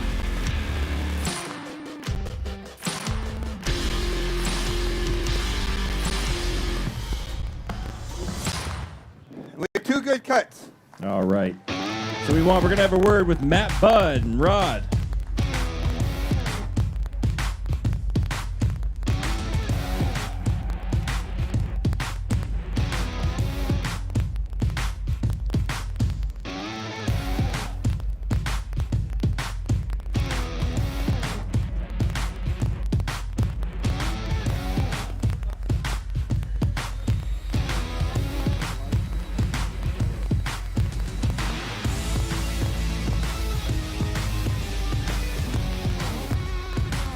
Okay, so I'm here with the former Canadian record holder in the single buck, Matt Budd. Matt, we just saw the Canadian record lowered. How does that play with your head before you get on stage for your heat? Not a whole lot. You have to go. This group of guys know how to run a single buck saw. You have to keep your head, keep your angles. I'd have to look back to see what I did there. It's a game of millimeters, and something slowed me down that half to a second, and I placed where I placed. So after this one here, we're going into the last event. If you make it to the last event, what's your strategy for the springboard now? Good pocket, and then clean chop up top. Pockets are so important. If you don't put a good pocket in, then your chop's not going to be good. And how you liking the cottonwood? Loving it so far. It's great wood. Okay, awesome. Great job, Matt. Good luck. Terrific stuff, Matt Budd. Again, a terrific cut there. 10.91 would have been a national record. Were it not for Anthony in the previous seat. And it's finally time for our final heat of the single buck. On stand number 1, Luke Bischoff. And on stand number 2, Ethan Stretch.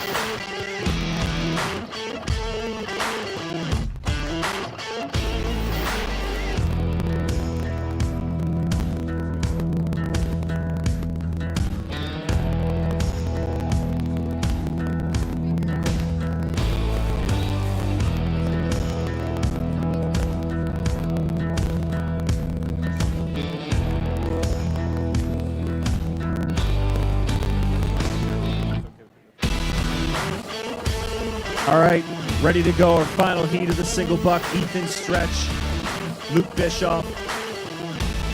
Ethan's come out of the same training program as Anthony McLean, who set the record earlier on. Tough shoes to fill, though. 9.99 seconds the time to beat here today. Heck of a time. Matt Budd, 10.91, sitting in second. JQ right behind him, 15.5. So it all comes down to these two, and after this, we'll be cutting our bottom 2 competitors in points. And it'll be on to the springboard chop.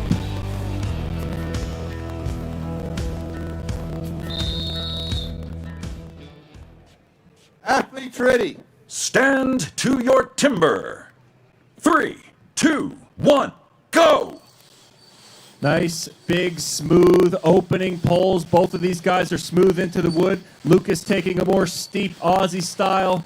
Ethan has got the classic Canadian level style, a little hang there, but they are race to the bottom. Bang, bang. Both guys even at the bottom. Nice race. Smooth. Good finish. But they will not be taking down that time. It was Anthony McLean. Again, 9.99 seconds, fastest time of the day.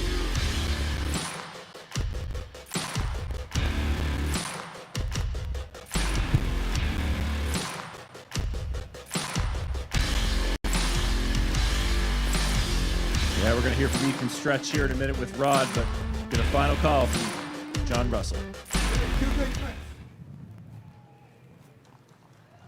Two good cuts.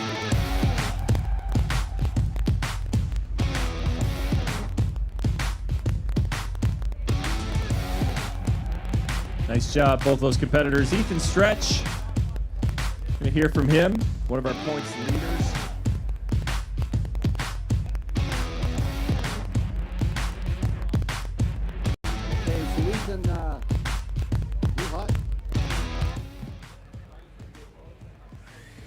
Okay, so Ethan, we want the story behind the story here, okay? So we just watched Anthony McLean set a new national record, and if I'm not mistaken, I'm pretty sure you're his coach. Yeah, I don't know what I told that boy, but he can saw. He rips a mean saw, and he always has. Just naturally a great athlete, Anthony is. What about, how does size make a difference in the single buck? Maybe touch on that. Well, Anthony's got a lot of muscle. He's got a level head as well on top of that build. And those two things are what make him a great single buck cutter. Right on. So how does it affect you when the coach comes up to try to tear into that and beat the student? Well, I felt a lot of pressure for that cut, and that's really not the cut that I wanted. But it's the cut that I'll take. It is what it is. Like to have it back, but no, congrats to Tony on a national record. That's really awesome. Right on. And as a coach, when the student beats a coach, I always say, right on. That's exactly what we're after. So good job, and good on you for training. No, thanks, Rod, and congrats again to Anthony on the record. Awesome. Thank you. Big hand for Ethan Stretch. Well done, Ethan. Well done to all of our competitors. We are done with the single buck. Waiting on some official times there for Lucas and Ethan. But very close race from them. 14.74 unofficially from Luke. 14.83 from Ethan. You see, we're getting our stage set for our final event. We're going to have our official standings here in just one moment after the single buck, after 4 disciplines.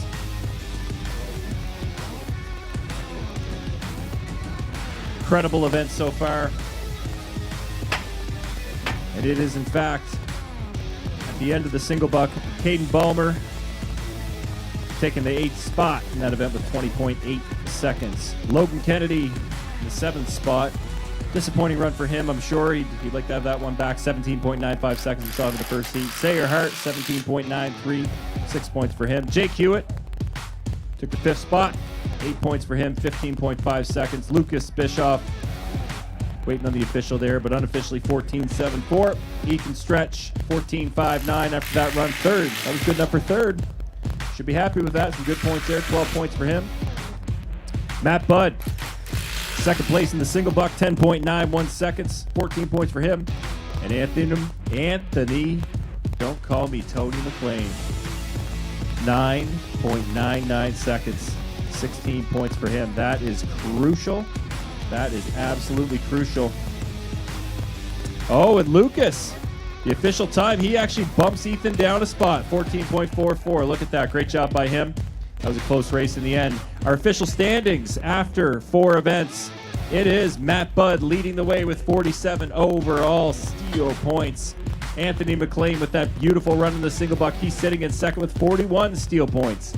Ethan Stretch, he's tied for 2nd with 41 steel points after that run.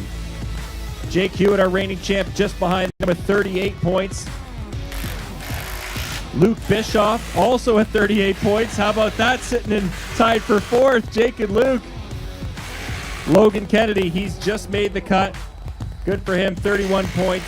So those 6 guys are moving on. Unfortunately, the day is over for Caden Balmer and Sayer Hart. But how about a big hand for your Ontario boys?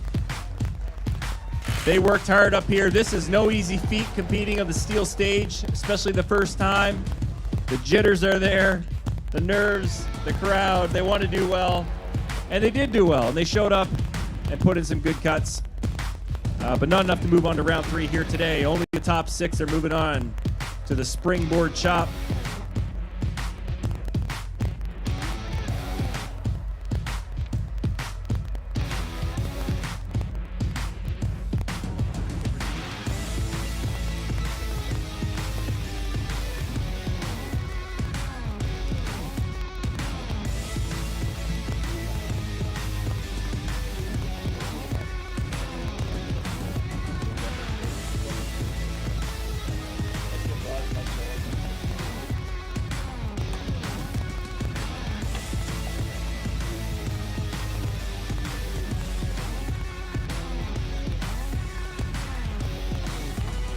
All right, guys, we're going to send up to the stage. Rod Cumberland going to tell us a little bit about our next discipline and what we're looking at here with the springboard chop.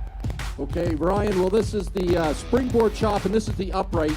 And, of course, years ago, back when they were cutting down trees out on the West Coast, even the East Coast, when you get down to the bottom, you get that big root flare. So if you chop down low, you've got to chop about twice the amount of wood to get the same log out of the forest. So they realized if they put a notch in here and put a board in, and got up on the board, it was a lot less wood to get all that stuff that was staying up in the air. So that's where the springboard chop originated. So how do those boards stay in the tree, Rod? I always wondered that. You know, everybody always asks me, well, you stick a board in, but why does it just stay in there? Well, if you watch when they bring their boards out on the stage, you'll see that they have a metal shoe on the end of it. And it's a piece of steel, and the very end of it has got the metal is curled up, a little lip on it. So when they chop their notch here in the wood, they're going to go in there a little bit deep. And then, of course, when that board goes in the back, that curled metal piece will actually bite into the wood and holds that board steady for them. So that's why the notch is so important in this event. They're going to make a good notch would take 4 swings of the axe. I'll be surprised if we might see that because we have Mitch the Missile Hewitt, who actually has won this 15-time world champion. Mitch Hewitt, his son Jake Hewitt is here in this event, remember. So he might be able to do it in 4, but most guys will do it in 4, 6, or 8 swings. And if they get a good notch, put a nice solid board in, then it's just a matter of another standing block chop at the top. And why do they call it the springboard, Rod? You hear that word a lot, and I've also heard you refer to it as tree surfing. Yeah, that's what we call it. In the lumberjack world, we call it tree surfing. Once that board's on here, you'll see when they put their weight back there, you'll see the board spring down. And they use that to generate energy to swing that axe up on the springboard chop. So we should see all that happen here. What you don't want to see is when that board starts sagging down, because it means they haven't made a good notch and maybe jumped on it a little bit quick. And of course, it When that happens, you'll see them tighten in closer to the pole, and they start what we call arm chopping, so they're not able to use the big spring on that springboard. They're chopping all with their arms. Yeah, the arm chopping, as we call it, that's not a fun one. I think a lot of folks don't realize how much you generate from your legs. Isn't that right? Oh, folks, I think we may have some folks in the crowd ready to throw out a few bits of swag. Our timber team is going to be making it out here in just a moment. They've got a few things, so you're going to have to make some noise. Show them that you want to take some STIHL swag home with you. I don't know what they've got. I think maybe have some flags. Some hats. Oh, everybody likes a hat. Everybody likes a STIHL hat. Timber team's just getting ready over there.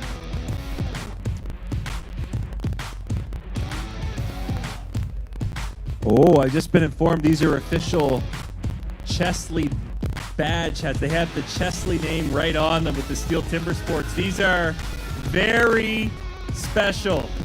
They only exist here, so the timber team's out there throwing out a bit of swag. Collector's items, Ryan. They're collector's items. Oh, you're right. They are collector's items. Hey, and after the show today, we're actually going to have a meet and greet with our athletes. If you want to meet them, you can get them to sign your hat. Maybe get some of the champions and some of the other competitors to put their names on it. And for a few extra dollars, Rod and Ryan will not sign it. Otherwise, we will. And it'll actually devalue the hat somehow. I'm not sure how the economics work, Rod.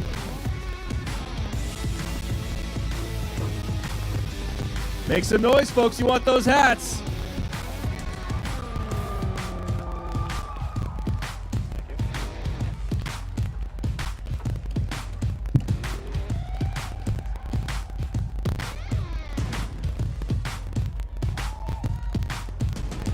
So now we're going to watch the competitors. You'll see they'll actually peel a little bit of the bark off these poles where they want to put their notches.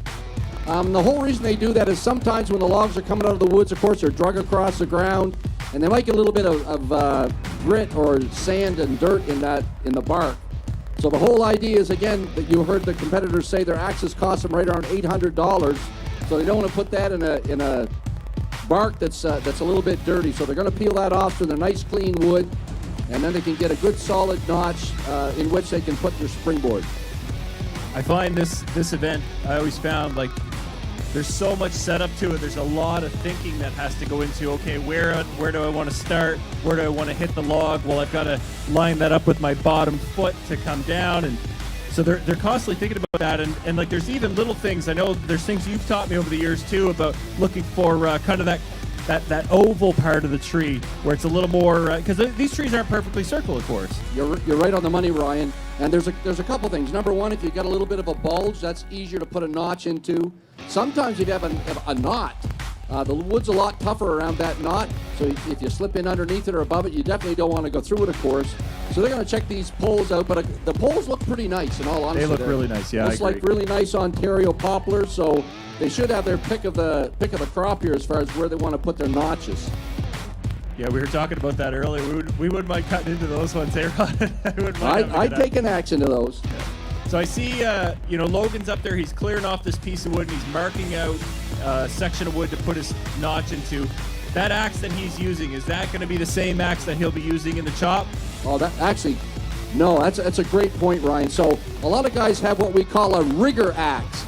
And it's probably the worst axe in your box because, of course, when you're doing this, peeling bark and stuff, you may get into a little bit of grit, you may get into something, so they're not going to use their good axes for this at all. And actually, even when they're doing their springboard, they may not use the axe that they've already used in the first two chops. If you remember, Caden Bulmer, he had a really big 9-inch face. Well, on the springboard chop, you don't want a big, wide face like that. You actually want a little bit narrower axe, because it's a lot easier to make your notches with. And remember, the notches are pretty critical to the springboard chop.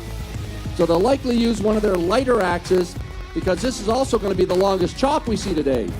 We watched the underhand and standing. They were right around 20 seconds, the guys that were going really fast. This here, the Canadian record right now, I think, is right around 48 seconds, is it? Yeah, right around 48, and then the world record's 32. And I mean, you know, we saw a national record fall earlier. We've seen two fall today, single buck and the underhand. And I think we talked about it earlier on. You know, if you can get up there quick, and it's only one board, and if you have a good log up top. That's right. This cottonwood is chopping really nice. We already saw one record go down. So when you go to a lumberjack show and you see records falling, you know the wood is good. So given that we have really good wood and knowing who we have here chopping, I think there's at least three of our competitors perfectly capable of taking down the Canadian, if not the world record. I think my prediction is we see that national record broken a few times over, at least drop, or a few times that are faster than it, and we very well could see that world record in sight, but you never know. And that's, I mean, at the end of the day, they're chasing points, not chasing records. Records are a bonus.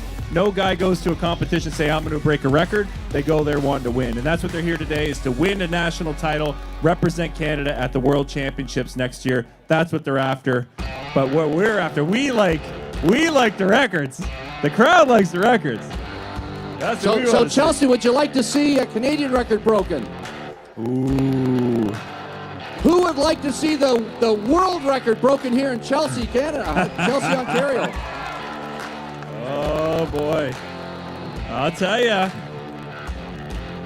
I'd like to see it taken down here in Chesley as well. That would be too. Be special. The Chesley Championship. That's got a nice ring to it, you know? I'd love to see it. Love to see it. Well, we're just getting set up for the springboard, the very first heat. A couple more minutes, we'll be ready to go. We're gonna fasten those logs to the top. If you want to get yourself a drink, get yourself something to stretch those legs. We got about 3 to 5 minutes. They'll be ready to go for our first heat of the springboard chop.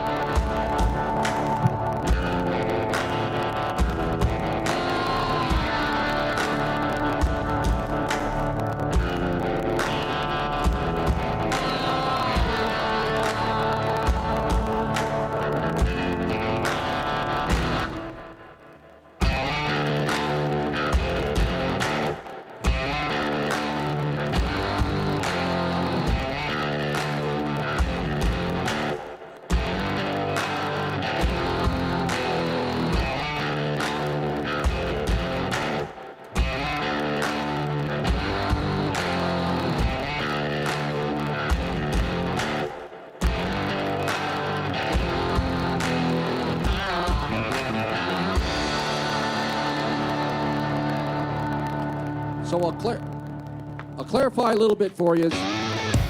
When they do these notches, there's a certain way they do the notch. The first swing is going to be a downswing at a 45-degree angle, and then they'll swing flat, so that piece comes out.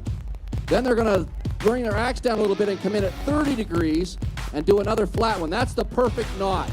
And when they get that in there, that metal hook pushes up into the tree.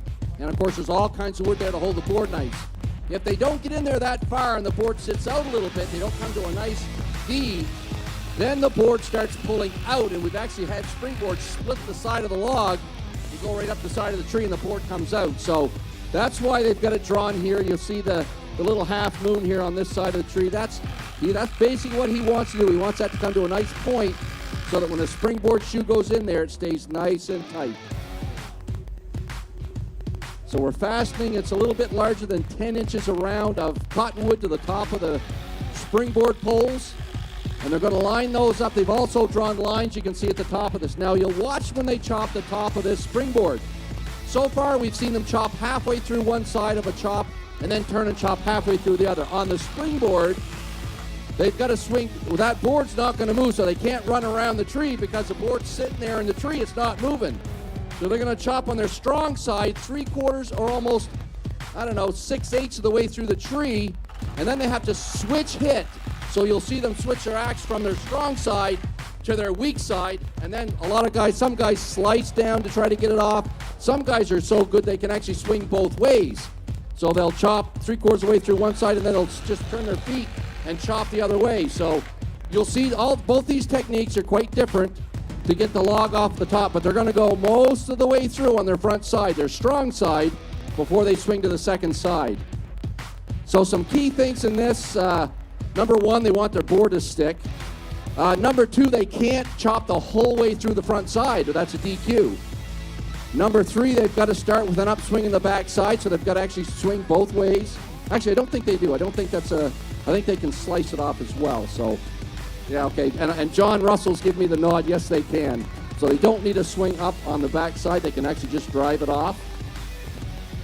They also, you may see that they've got screws around the top of these logs, which is a little bit dangerous when you're swinging an $800 axe. They do that because we have what's called a slabbing rule.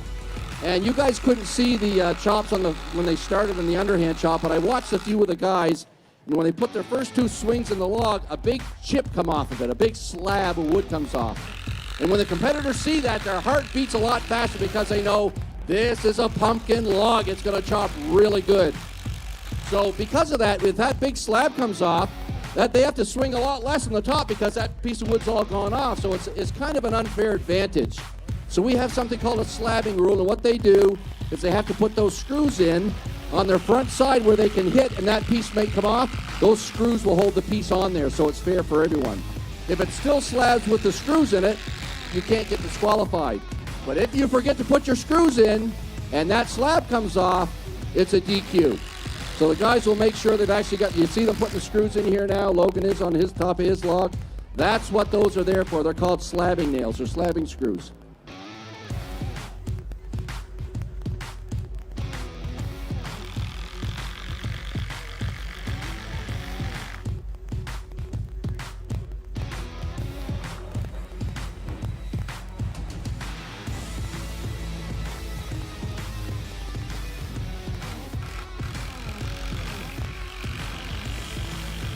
On the professional ranks, they typically go 2 boards high.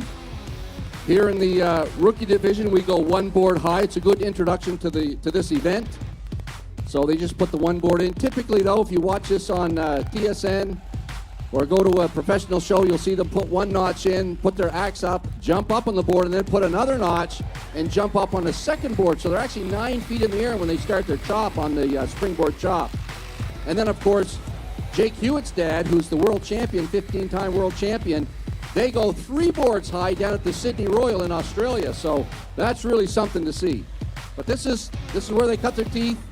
Actually, Jake Hewitt, who's here competing in the rookie division, has gone up 3 boards before. So he's no stranger to this event. We'll be watching him in one of the heats.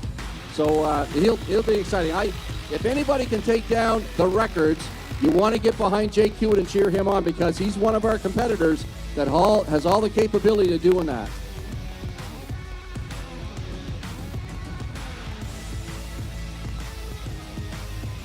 Absolutely right, Rod. We have an incredible final coming your way here with the final event in the Rookie Canadian Championship 2025. The springboard chop, triple points.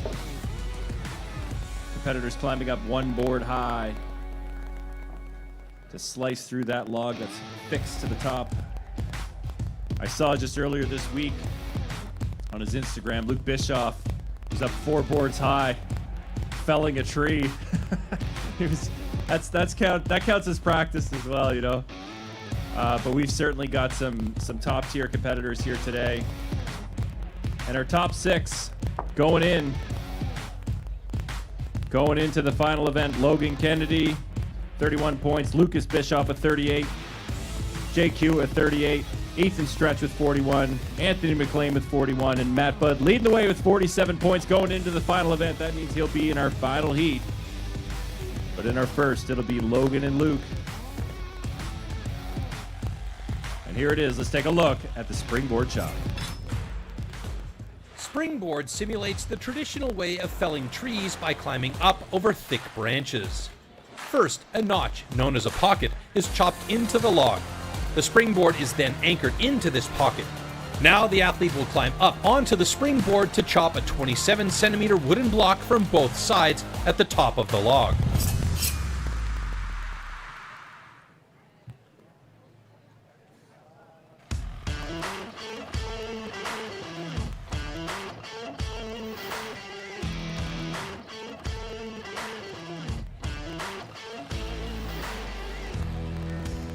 48-second national record, 32-second world record.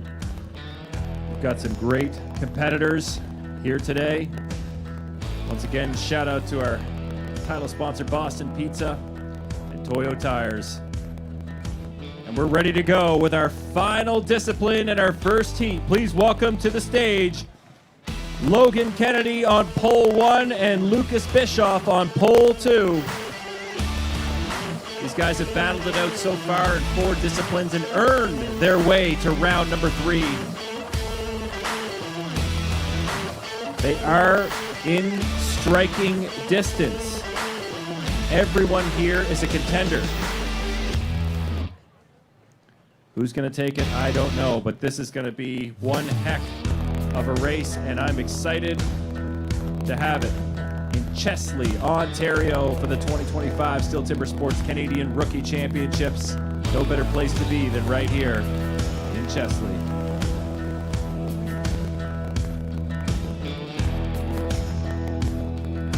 These guys are sizing it up, getting prepared mentally.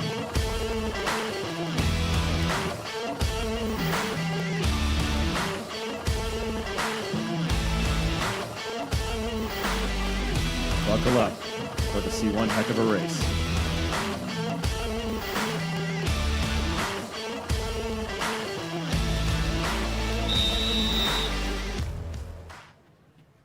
Athletes ready. Stand to your timber.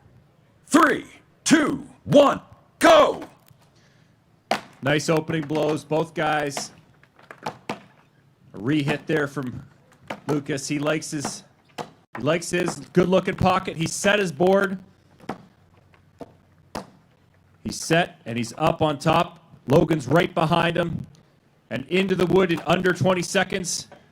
This is a good-looking chop for both these guys. Good, great boards, both guys. That's what you want, and they're cutting these logs really well. Nice job. Logan's putting on a pace. Lucas with some beautiful, perfect swings. This is a heck of a race. These guys are into it. Who's going to take this race down? Logan putting a great pace on. Lucas is leading into these hits. Little miss hit there, but he's staying with it. 47 and change so far. They're having a good race going. Lucas is around to the backside. He's going to do what we call switch hitting. He hit right-handed on the front, left-handed on the back. That takes a lot of dexterity. He's holding himself on there. You can see that board springing, as we said before. It is springboard for a reason. And he's going to drive that off there. Minute and change. Buck 06. Logan's not far behind him. He's putting in a good cut there. Board's got a little bit of a sag to it. You do lose power when the board starts to kick out like that. But he's putting his work in. The springboard is the most challenging event in timber sports. There's no doubt about it. It takes the longest time to master the events to get to the point where you can cut a springboard well. It's really challenging. But it's great to see it in the rookie division. Logan staying with it. That's right, folks. Chesley cheers him on. Staying with him. Stay with her, buddy. You got this. There he goes. He's around to the backside, and he's going to use a slicing motion to sever that log off. Breaks the near wood. Reaches for the far, and he's going to take that log off right there. Attaboy, Logan Kennedy. 2 minutes, 6 seconds, 30. Nice job. Both guys with good cuts. But Luke Bischoff sets the time to beat after the first heat.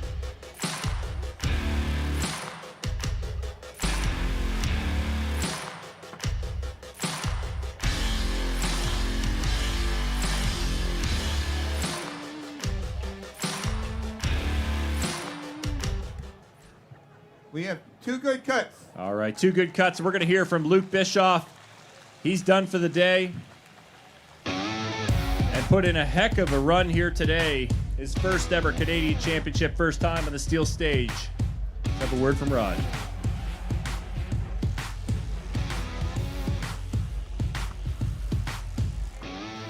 Okay, so Lucas, that was a good springboard chop. You're the youngest competitor here today. How long ago did you get the call up to come to Nationals? On Tuesday. On Tuesday. Tuesday he gets a call. Can you come to the national championships. He's here, 4 days later. How's it going for you? Going pretty good. I'm feeling good, yeah. Yeah, so how'd the springboard go for you? Good. My back swings. Could have had a little more slope on them, but I was getting pretty tired. Right on, yeah, long chop. And what's your dad doing today? He's driving to Squamish. So he's headed to Squamish, British Columbia, which is the granddaddy of lumberjack competitions in actually Canada as a whole. And he's chopping out there. What do you think he'd say about that springboard chop? I think he'd be happy. I think he would too. Great job. How about a big hand for Lucas Bischoff? 4 days and he's here competing at the national championships. Nice job. Thanks, Rod. Thanks, Luke. Well done, pal. Heck of a run. Steps up to the plate. 4 days notice.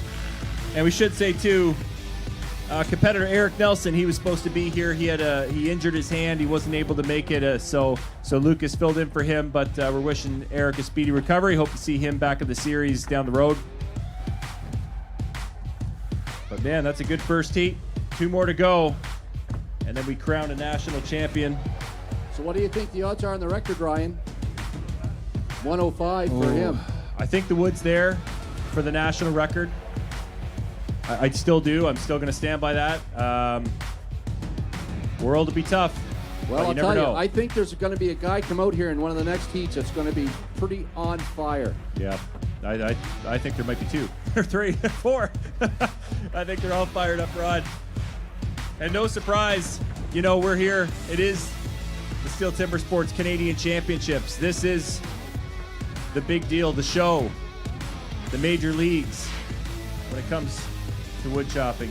So Ryan, if you were a competitor here in the rookie division and you were sitting in second place, about 6 points behind the leader, what's your strategy in the springboard chop? Man, that's a good question.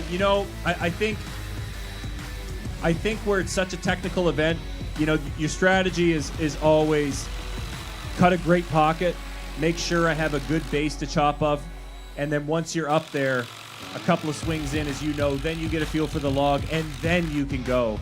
But I mean, the log tells the tail, and your pocket tells maybe that tells the tail. It's all about the pocket and then the log. So that's what I always found. And I mean, I was never a great springboard cutter in my day, but if I had a good board and I could stand on it, I knew it was going to hold me really well.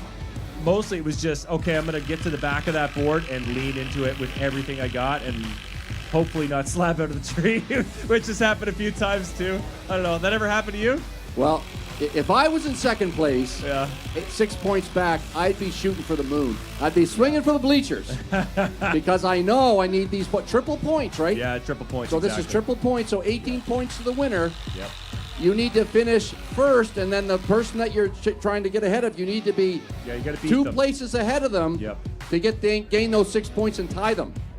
So, and then let's talk about maybe the person in first place. What's your strategy? So now you're sitting 6 points out. I know. Are you going to race it, or are you going to chop a little bit safer? Exactly. It's so tough. Like those are the types of strategy that when it's a points space system, you're chasing points and you're chasing a championship. And I think with having springboard last, which is different than the Pro Series where it's hot saw last, springboard is a really technical event. It's a really challenging event. And, you can either do it well or sometimes you can't. And I think the guys that can do it well, they know they have the confidence that they're going to lean into it. And I don't think they're slowing down or letting anything go. They're just going for it. But I mean, again, like it could be if you are in the lead, maybe instead of going the 4-hit, pocketed up, maybe you're going to put 6 or 7 to make sure that board is there. But, what strategy would you take in that situation?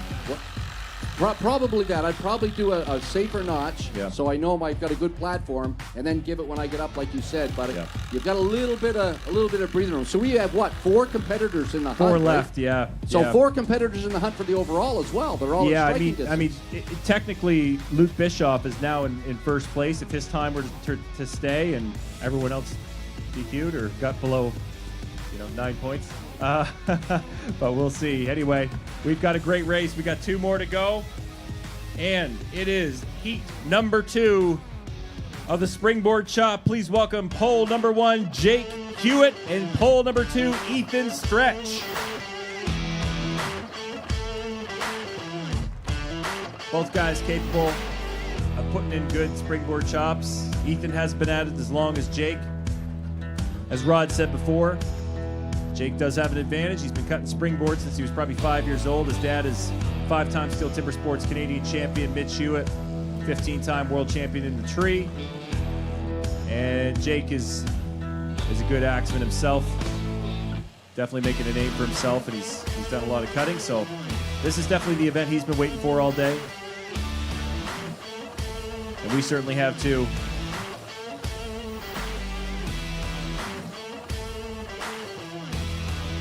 Jake Hewitt on 1, Ethan Stretch on 2. Final event, springboard chop.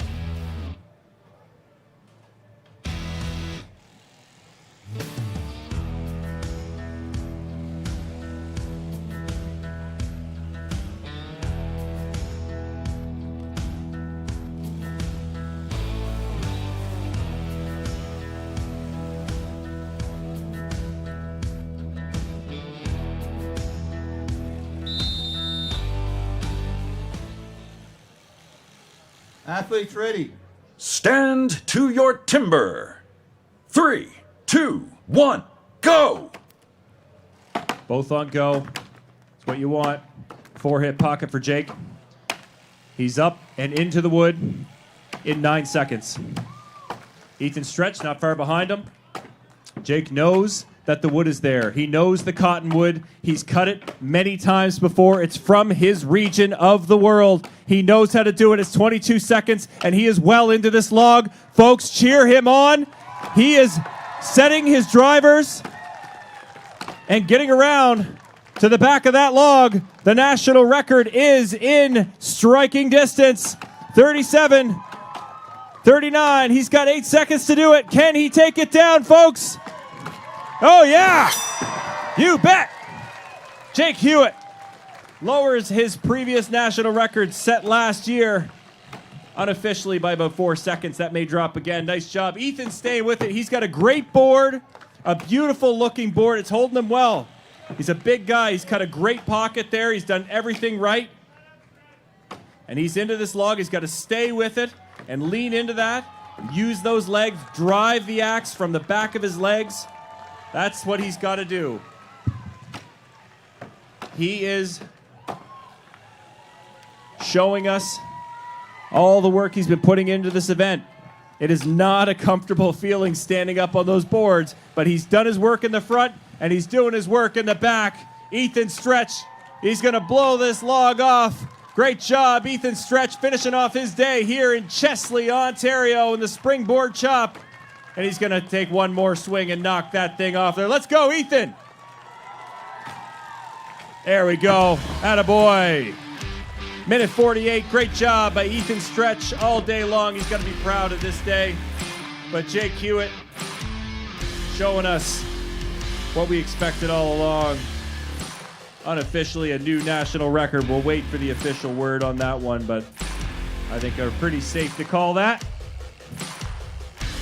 We have 2 good cuts. 2 great cuts there. Big hand for those guys. They put in a heck of a day for you. And before they go, we're going to hear from Jake Hewitt on that blistering time. 44 seconds up into the log in 9 seconds. Unbelievable. Confirmed national record, 44.25, Rod. How about that? Well done, Jake Hewitt. So, Jake, congratulations, first of all, on setting a new national record. I'm curious about your shoe. Who made the shoe for you on the springboard?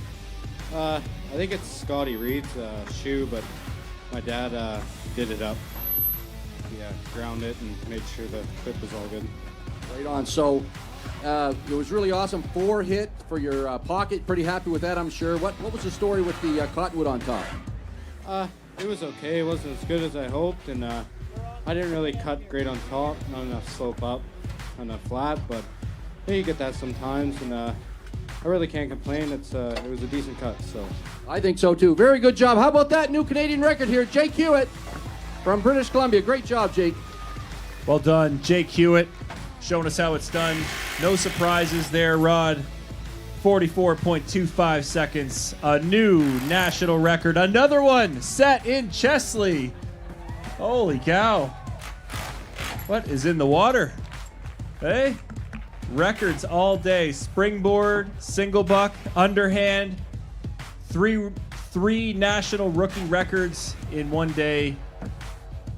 And shout out to Jake's dad, Mitch, and the Bischoff clan for sourcing this wood. It's beautiful cottonwood, the chopping wood. Great sawing wood from Western Canada as well, from Vancouver Island. Roger Briscoe, Nick Russell. Great job to them. Shout out to all of them. Again, to all of our amazing sponsors, Boston Pizza, Toyo Tires,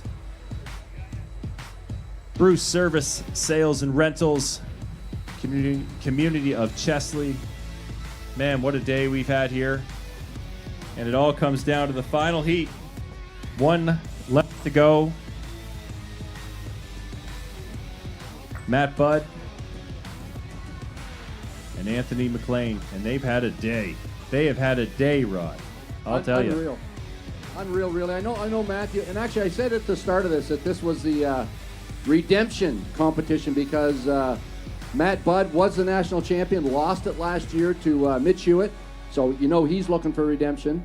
Last year, Anthony McLean had 2 DQs in the stock saw and in the springboard, so you know and look at that guy's on fire. He is on fire. Yes, and then of course Jake Hewitt, he had a little bit of a setback at the overseas at the Rookie Cup. So again, another guy on fire. So they're all we've got a great field of competitors here. This is one of the closest races we've ever had in the rookie division, and it's pretty exciting to watch. How are you liking it out there, Chesley? Huh? This is the future of Steel Timber Sports. You'll watch these guys on TV someday, mark my words. We've had a lot of great rookie guys that have competed, done well in Canada, won the Nationals, and gone on and won the Worlds. And now we're competing at our professional level. And that is, when's that, Ryan? But they can actually see this again, can't they? Yeah, we can catch all the action again on TSN later this year. This winter, you'll see the Rookie Championships, relive this whole day. Maybe you'll see yourself in the crowd as we pan around. When you see the cameras going, you give a little wave. What if they wanted to see this live?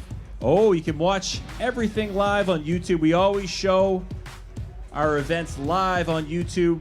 Big shout out to the folks at home watching on our stream right now. But Western Fair for the Canadian Championships of the Pro Series, women's, men's, and the Hot Sauce Showdown. That'll be September 5th to 7th in London as part of the Western Fair. And if you can't make it there in person, you can stream it on YouTube, Steel Timber Sports channel. But yeah, this is a big day, Rod. We've got, I mean, anytime you're seeing records broken, you know you've got top-level competitors, and we've been saying it the whole day. This is the closest rookie championship we expected to see. Often you come in and you've got one big standout, and then a lot of people fighting to kind of chase that second spot. That's not the case. That's not the case here today. These 6 guys in the finals, all of them are contenders, and I mean, really, we've got 1 heat left, 2 guys, and you still can't pick it. Right. So that should tell you something. Records being broken. 3 of the 5 disciplines we've seen the record broken. I mean, that's just that's a great sign. Again, shout out to the wood sourcing. I mean, that really does drive everything. The first word in timber sports is timber. The wood absolutely matters for every single event. If you have great quality wood, you can have great cuts. You can have great times, and it all is driven by that. So I love to see when wood providers go out of their way to make sure that they're giving us the very best of the wood, and that's obviously what happened here today for the Rookie Canadian Championships in Chesley.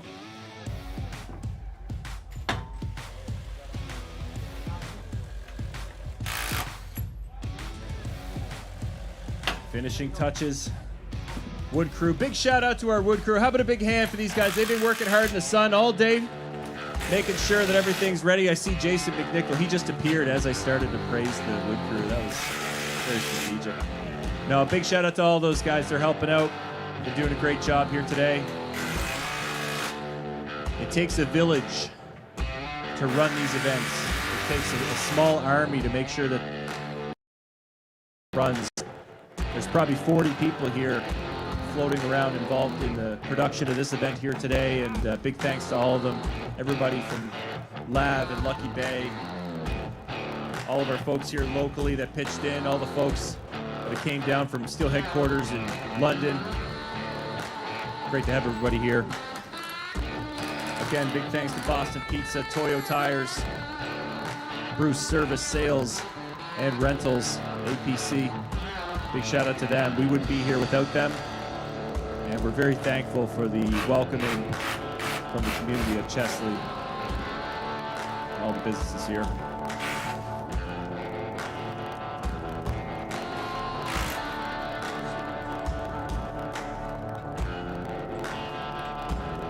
Just a reminder, you can stay afterwards.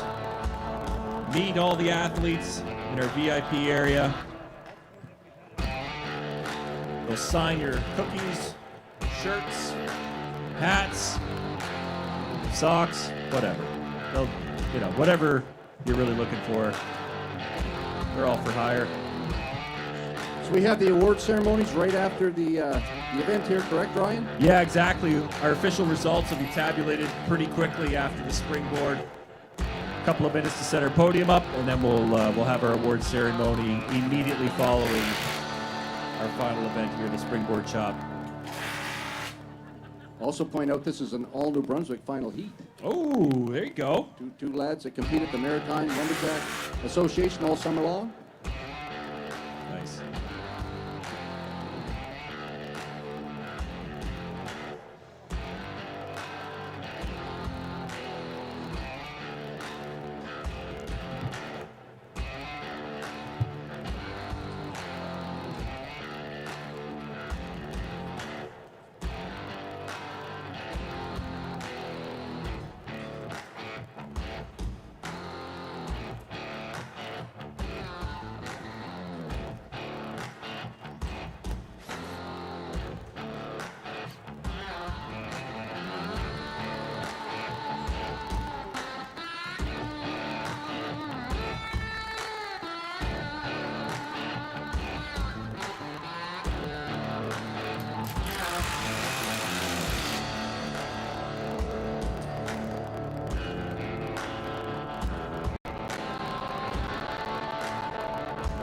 All right, folks, it's been a long road, but we're here. It is the final heat of the final discipline of the Canadian Rookie Championship. Please welcome to the stage on pole number 1, Anthony McLean.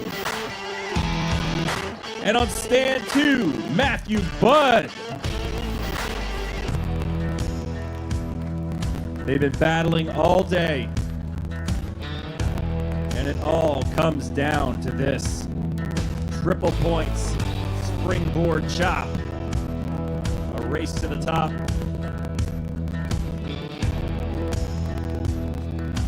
Bud needs to put a decent cut in. He doesn't need to win the event, but he needs to do well enough to knock Jake Hewitt down a few steps, because he's currently leading the way going into this final heat. Jake Hewitt is guaranteed a podium placing. First, second, or third, depending on how this event goes for Matt and Anthony.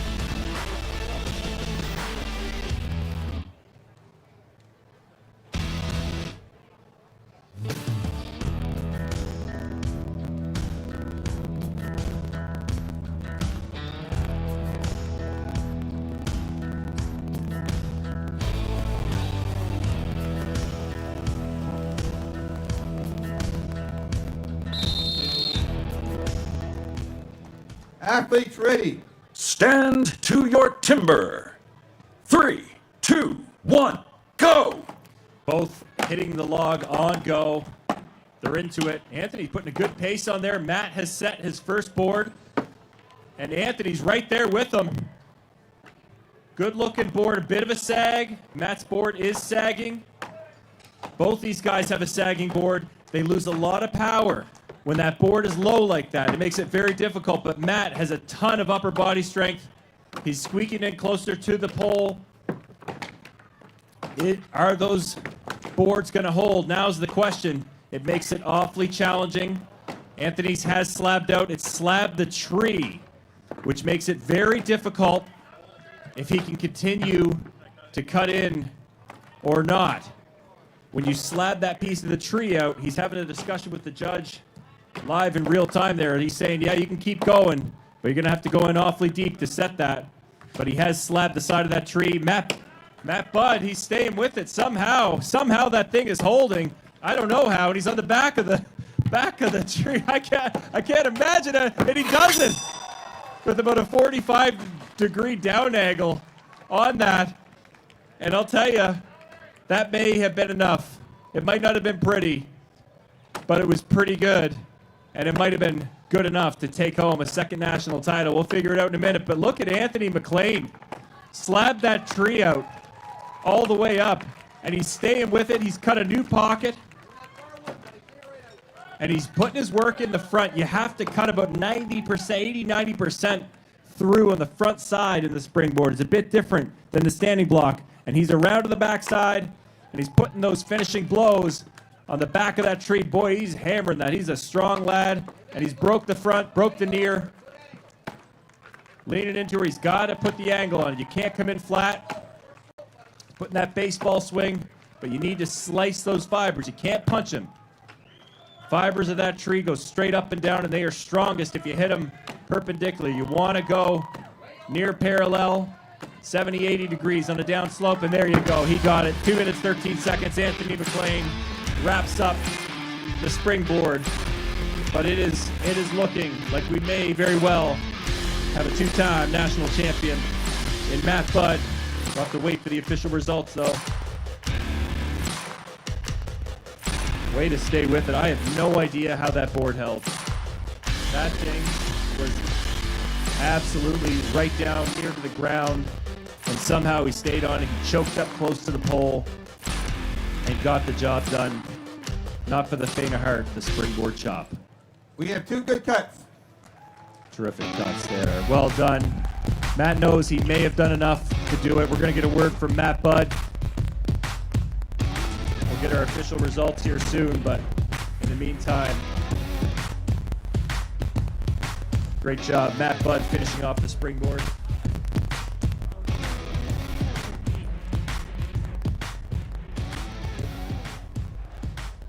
Okay, we're here with Matt Budd after that springboard chop, and Ryan's asking, how did that board stay in there? Well, I said, I know how that board stayed in there because there's a blonde girl over there in the stands, and I know she was praying her. Who's that girl over there, Matt?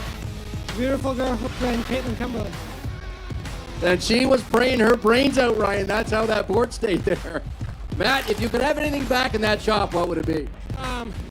There was just a small wall of wood in the back of that pocket that prevented my springboard from going in and going right to the back of that V. And that was what held it out just enough, and it started crushing the wood fibers and slipping and slipping. I knew it wasn't really going to pop out unless the tree slapped, but there was no way I could get any power off my legs. So who's told you to clean that wall of wood out before? Did anybody tell you that before? Oh, everybody. Yeah, definitely you. Okay, so that's not how you do a springboard. Well, anyways, we'll see what the results are, but that may have been good enough, buddy. That was, it looks like it's about a second place time, but tell the crowd how hard it is to chop when that board's sagging like that. It's a lot of power coming from your upper body. You can't generate any power from your legs or your hips, which is where a lot of all your power comes from, in your underhand and your standing. And when that board has no stability, all that's got to come from your waist up. So you're glad you're in the gym quite a bit, eh? Oh, yeah. Okay, there's Matt Budd. Just finished the springboard chop. We'll see where he places at the Canadian finals here in just a moment. Absolutely terrific work, Matt Budd, all day. Anthony McLean, heck of a job by him. I do not know how Anthony was able to finish that cut. He slabbed out the whole side of that tree. I've had that happen before, and it's very difficult to set a pocket in there that's going to hold in that tree, but he did it. Great job by him staying with it. Great job by Matt. Great job from all of our competitors. That is it. You've seen all of our disciplines. All we can do now is wait for the official results. But Chesley, what did you think of the STIHL Timbersports Series, the Rookie Championship? What do you think? Would you like to see us back next year? All right, I like to hear that. Well, again, you can stick around after our awards ceremony, meet and greet with some of the athletes. What a great day here. Absolutely stellar day. So exciting.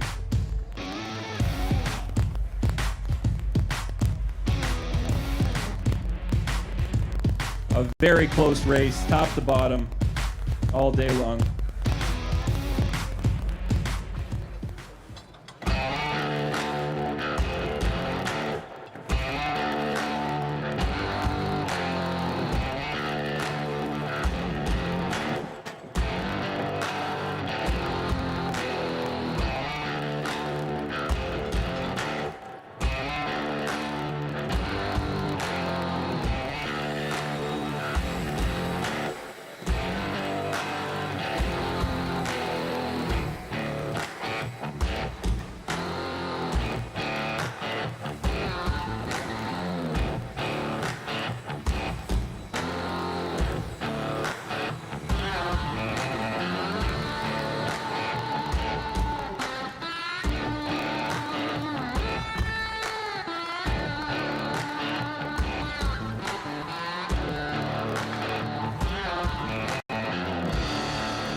Okay, Chesley, we have our official results after an amazing day here. And we're just about ready to crown our 2025 Canadian champion in the Rookie Division STIHL TIMBERSPORTS Series. But here are your final standings after our five disciplines, I should say. In 8th place with 19 points, Sayer Hart. In 7th place overall with 20 points, Caden Bulmer. Couple of Fleming guys, big hand for them. In 6th place with 37 points, Logan Kennedy. In 5th place with 44 points, Anthony McLean. In 4th place, just missing the podium, 50 points, great day for him. Big hand for Ethan Stretch. And how about this, the young man who just got the call up on Tuesday with 53 points, taking home a bronze medal in 3rd place at the National Championships, Lucas Bischoff. And it was a dogfight for 1st place.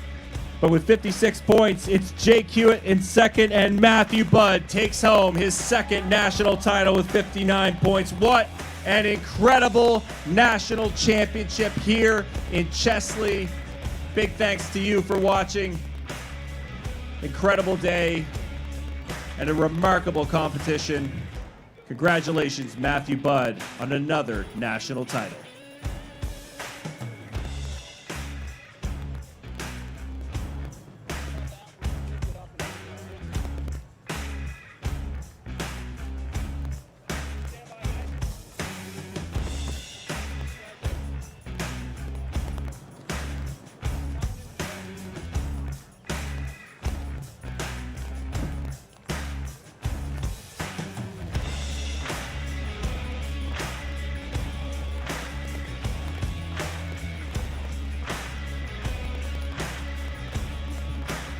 I want to give another shout out to Boston Pizza. This event is brought to you by Boston Pizza, and there's no better place to visit than Boston Pizza before and after the Rookie Championship. Also want to give a shout out to Toyo Tires. Toyo makes tires for your road. And of course, big thanks to the community of Chesley and our local steel dealer, Bruce Service Sales and Rentals. How about them? They went out of their way to bring us here, make us feel welcome, and we couldn't be happier. It's a fantastic venue, fantastic crowd. Thank you so much for all coming out and watching here today. Great to have you. And for those watching at home, be sure to join us again, the Steel Timber Sports Series here in Canada.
What a day, what a day. 3 national records broken. The underhand chop, the single buck, and the springboard. I'd say the sport is in great shape with these young competitors coming along, eventually to fill the shoes in the Pro Series. Just absolutely stellar stuff here in Chesley.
All right, folks, it's time for our awards ceremony. Before we start, I want to welcome once again our judging team, our fantastic judging team. A big hand for official Steel Timber Sports judge Roger Briscoe, Danielle Koch, and our conducting judge Jonathan Russell. Big hand for this crew. They worked incredibly hard here today, keeping things straight and fair.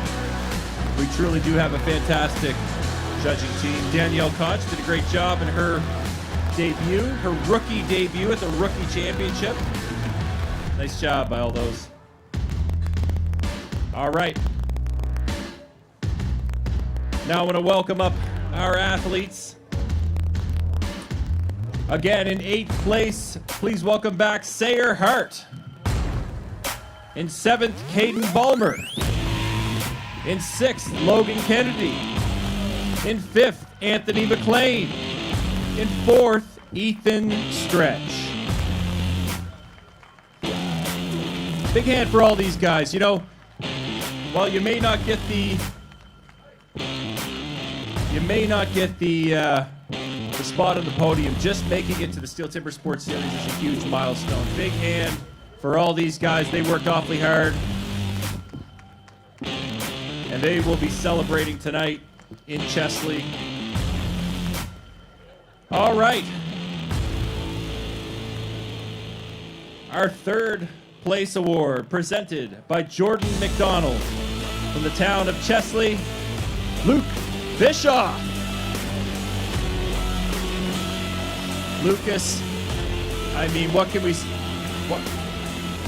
say about this young man? He has stepped up to the plate. He got the call on Tuesday, showed up here, and takes third place in nationals. That is absolutely remarkable. Again, presenting the award for third place, Jordan McDonald from the town of Chesley. Big thanks to him and all the support that we've been receiving.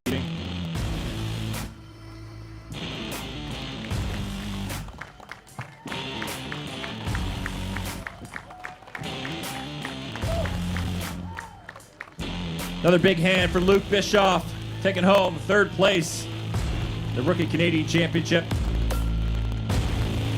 Second place from Magna Bay, BC, with 56 overall steel points, Jake Hewitt. He was narrowly edged out there, 3 points away from another national title back-to-back. Him and Matt battled it out all day. And he comes out and finishes strong. He did everything he could do. National record in the springboard chop, no surprise. Great job from Jake Hewitt. Our second place award is presented by Jody Stoddy from APC, Bruce Service, Sales and Rentals, and the driving force behind bringing the Steel Timber Sports Series and the 2025 Canadian Rookie Championships to Chesley. Big thanks to Jody. We saw her open the show, and now she's closing the show. Put in the big double buck. Way to go, Jody. And great job, Jake. And of course, that means that last but not least, your 2025 Steel Timber Sports Canadian Rookie Champion, Matt Budd. He won it in 2023, and now he's come back and won it in 2025 in front of this great crowd. Amazing work. And it all came down to grit and determination in the springboard at the end. Had he not stayed on that board, he may not be standing on this podium. Absolutely crushed it. Great job, Matt Budd, on winning your second national title. Our Canadian Champion Award will be presented by Dave Warren, President of Steel Limited Canada.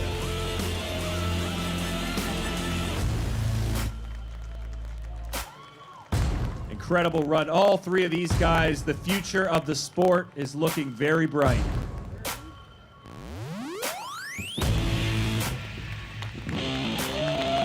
Another hand for all of our athletes. That is your Canadian Championship. Well done, gentlemen. Thank you, Chesley. Maybe we'll see you again next year.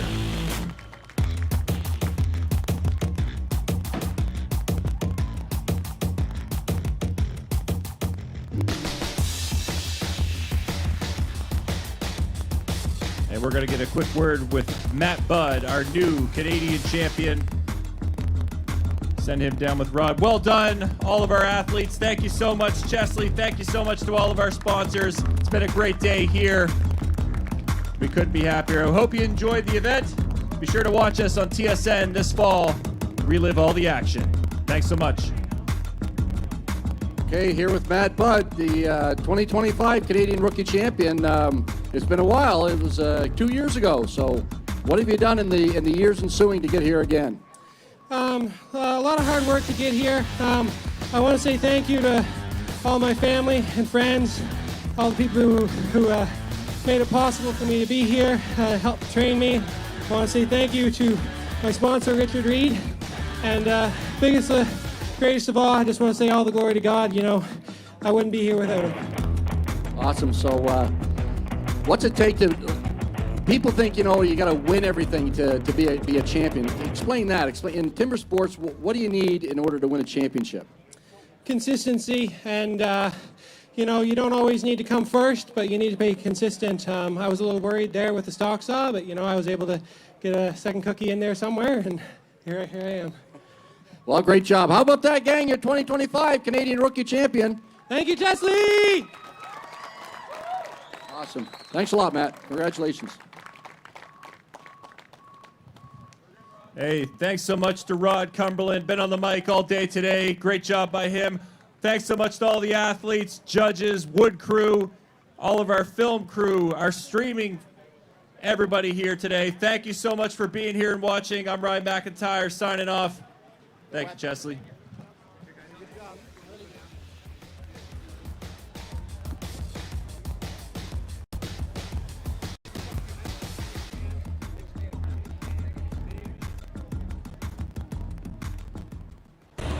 Welcome to Canada's Steel Timber Sports Series. Incredible lineup of athletes. This is going to be possibly the greatest championship we've seen yet.